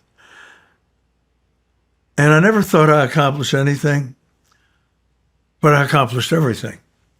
And I know you're going to ask me, you're going to say, well, what is it you wanted to accomplish? I don't fucking remember. And you're going to say, well, how do you know? Well, I did at the time, I knew. But now I got my brain just, I've been eating chocolate chip cookies and they've clouded my thoughts. Oh, man. Are you a Christian? Yes. How did you find faith? How do I find it? How did you find faith? What does that mean? Faith? How do I find it? Faith in God, faith in Christ. Or how do I find it? How did you find it? How did I find it? I think it takes an effort for me. But, there's a saying, there's no atheist in a foxhole. Right? I know that saying very well. Yeah, no atheist in a foxhole. And, that's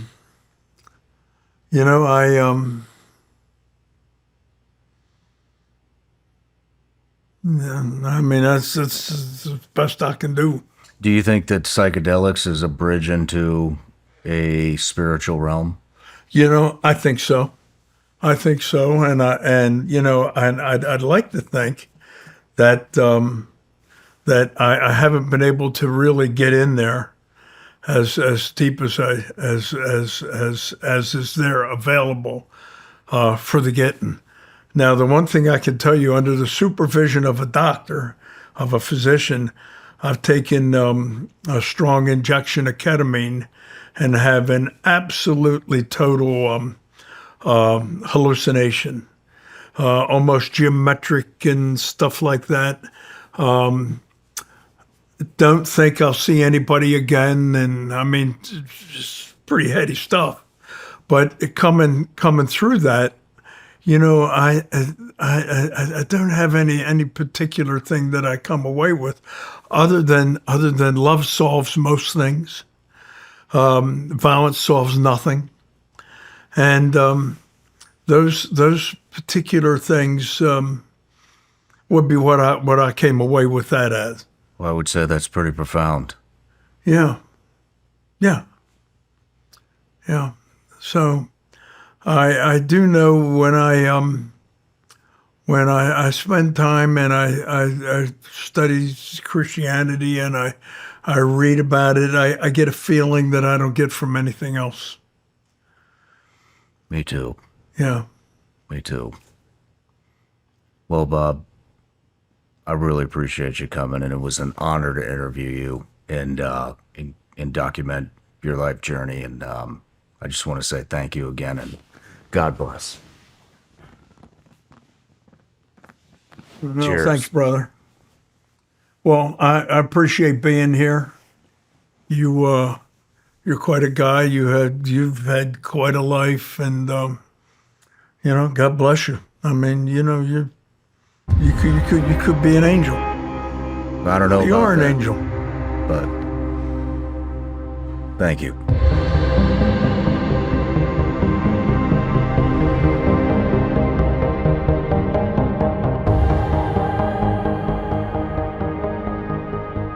No matter where you're watching Shawn Ryan Show from, if you get anything out of this, please like, comment, subscribe, and most importantly, share this everywhere you possibly can. And if you're feeling extra generous, please leave us a review on Apple and Spotify podcasts.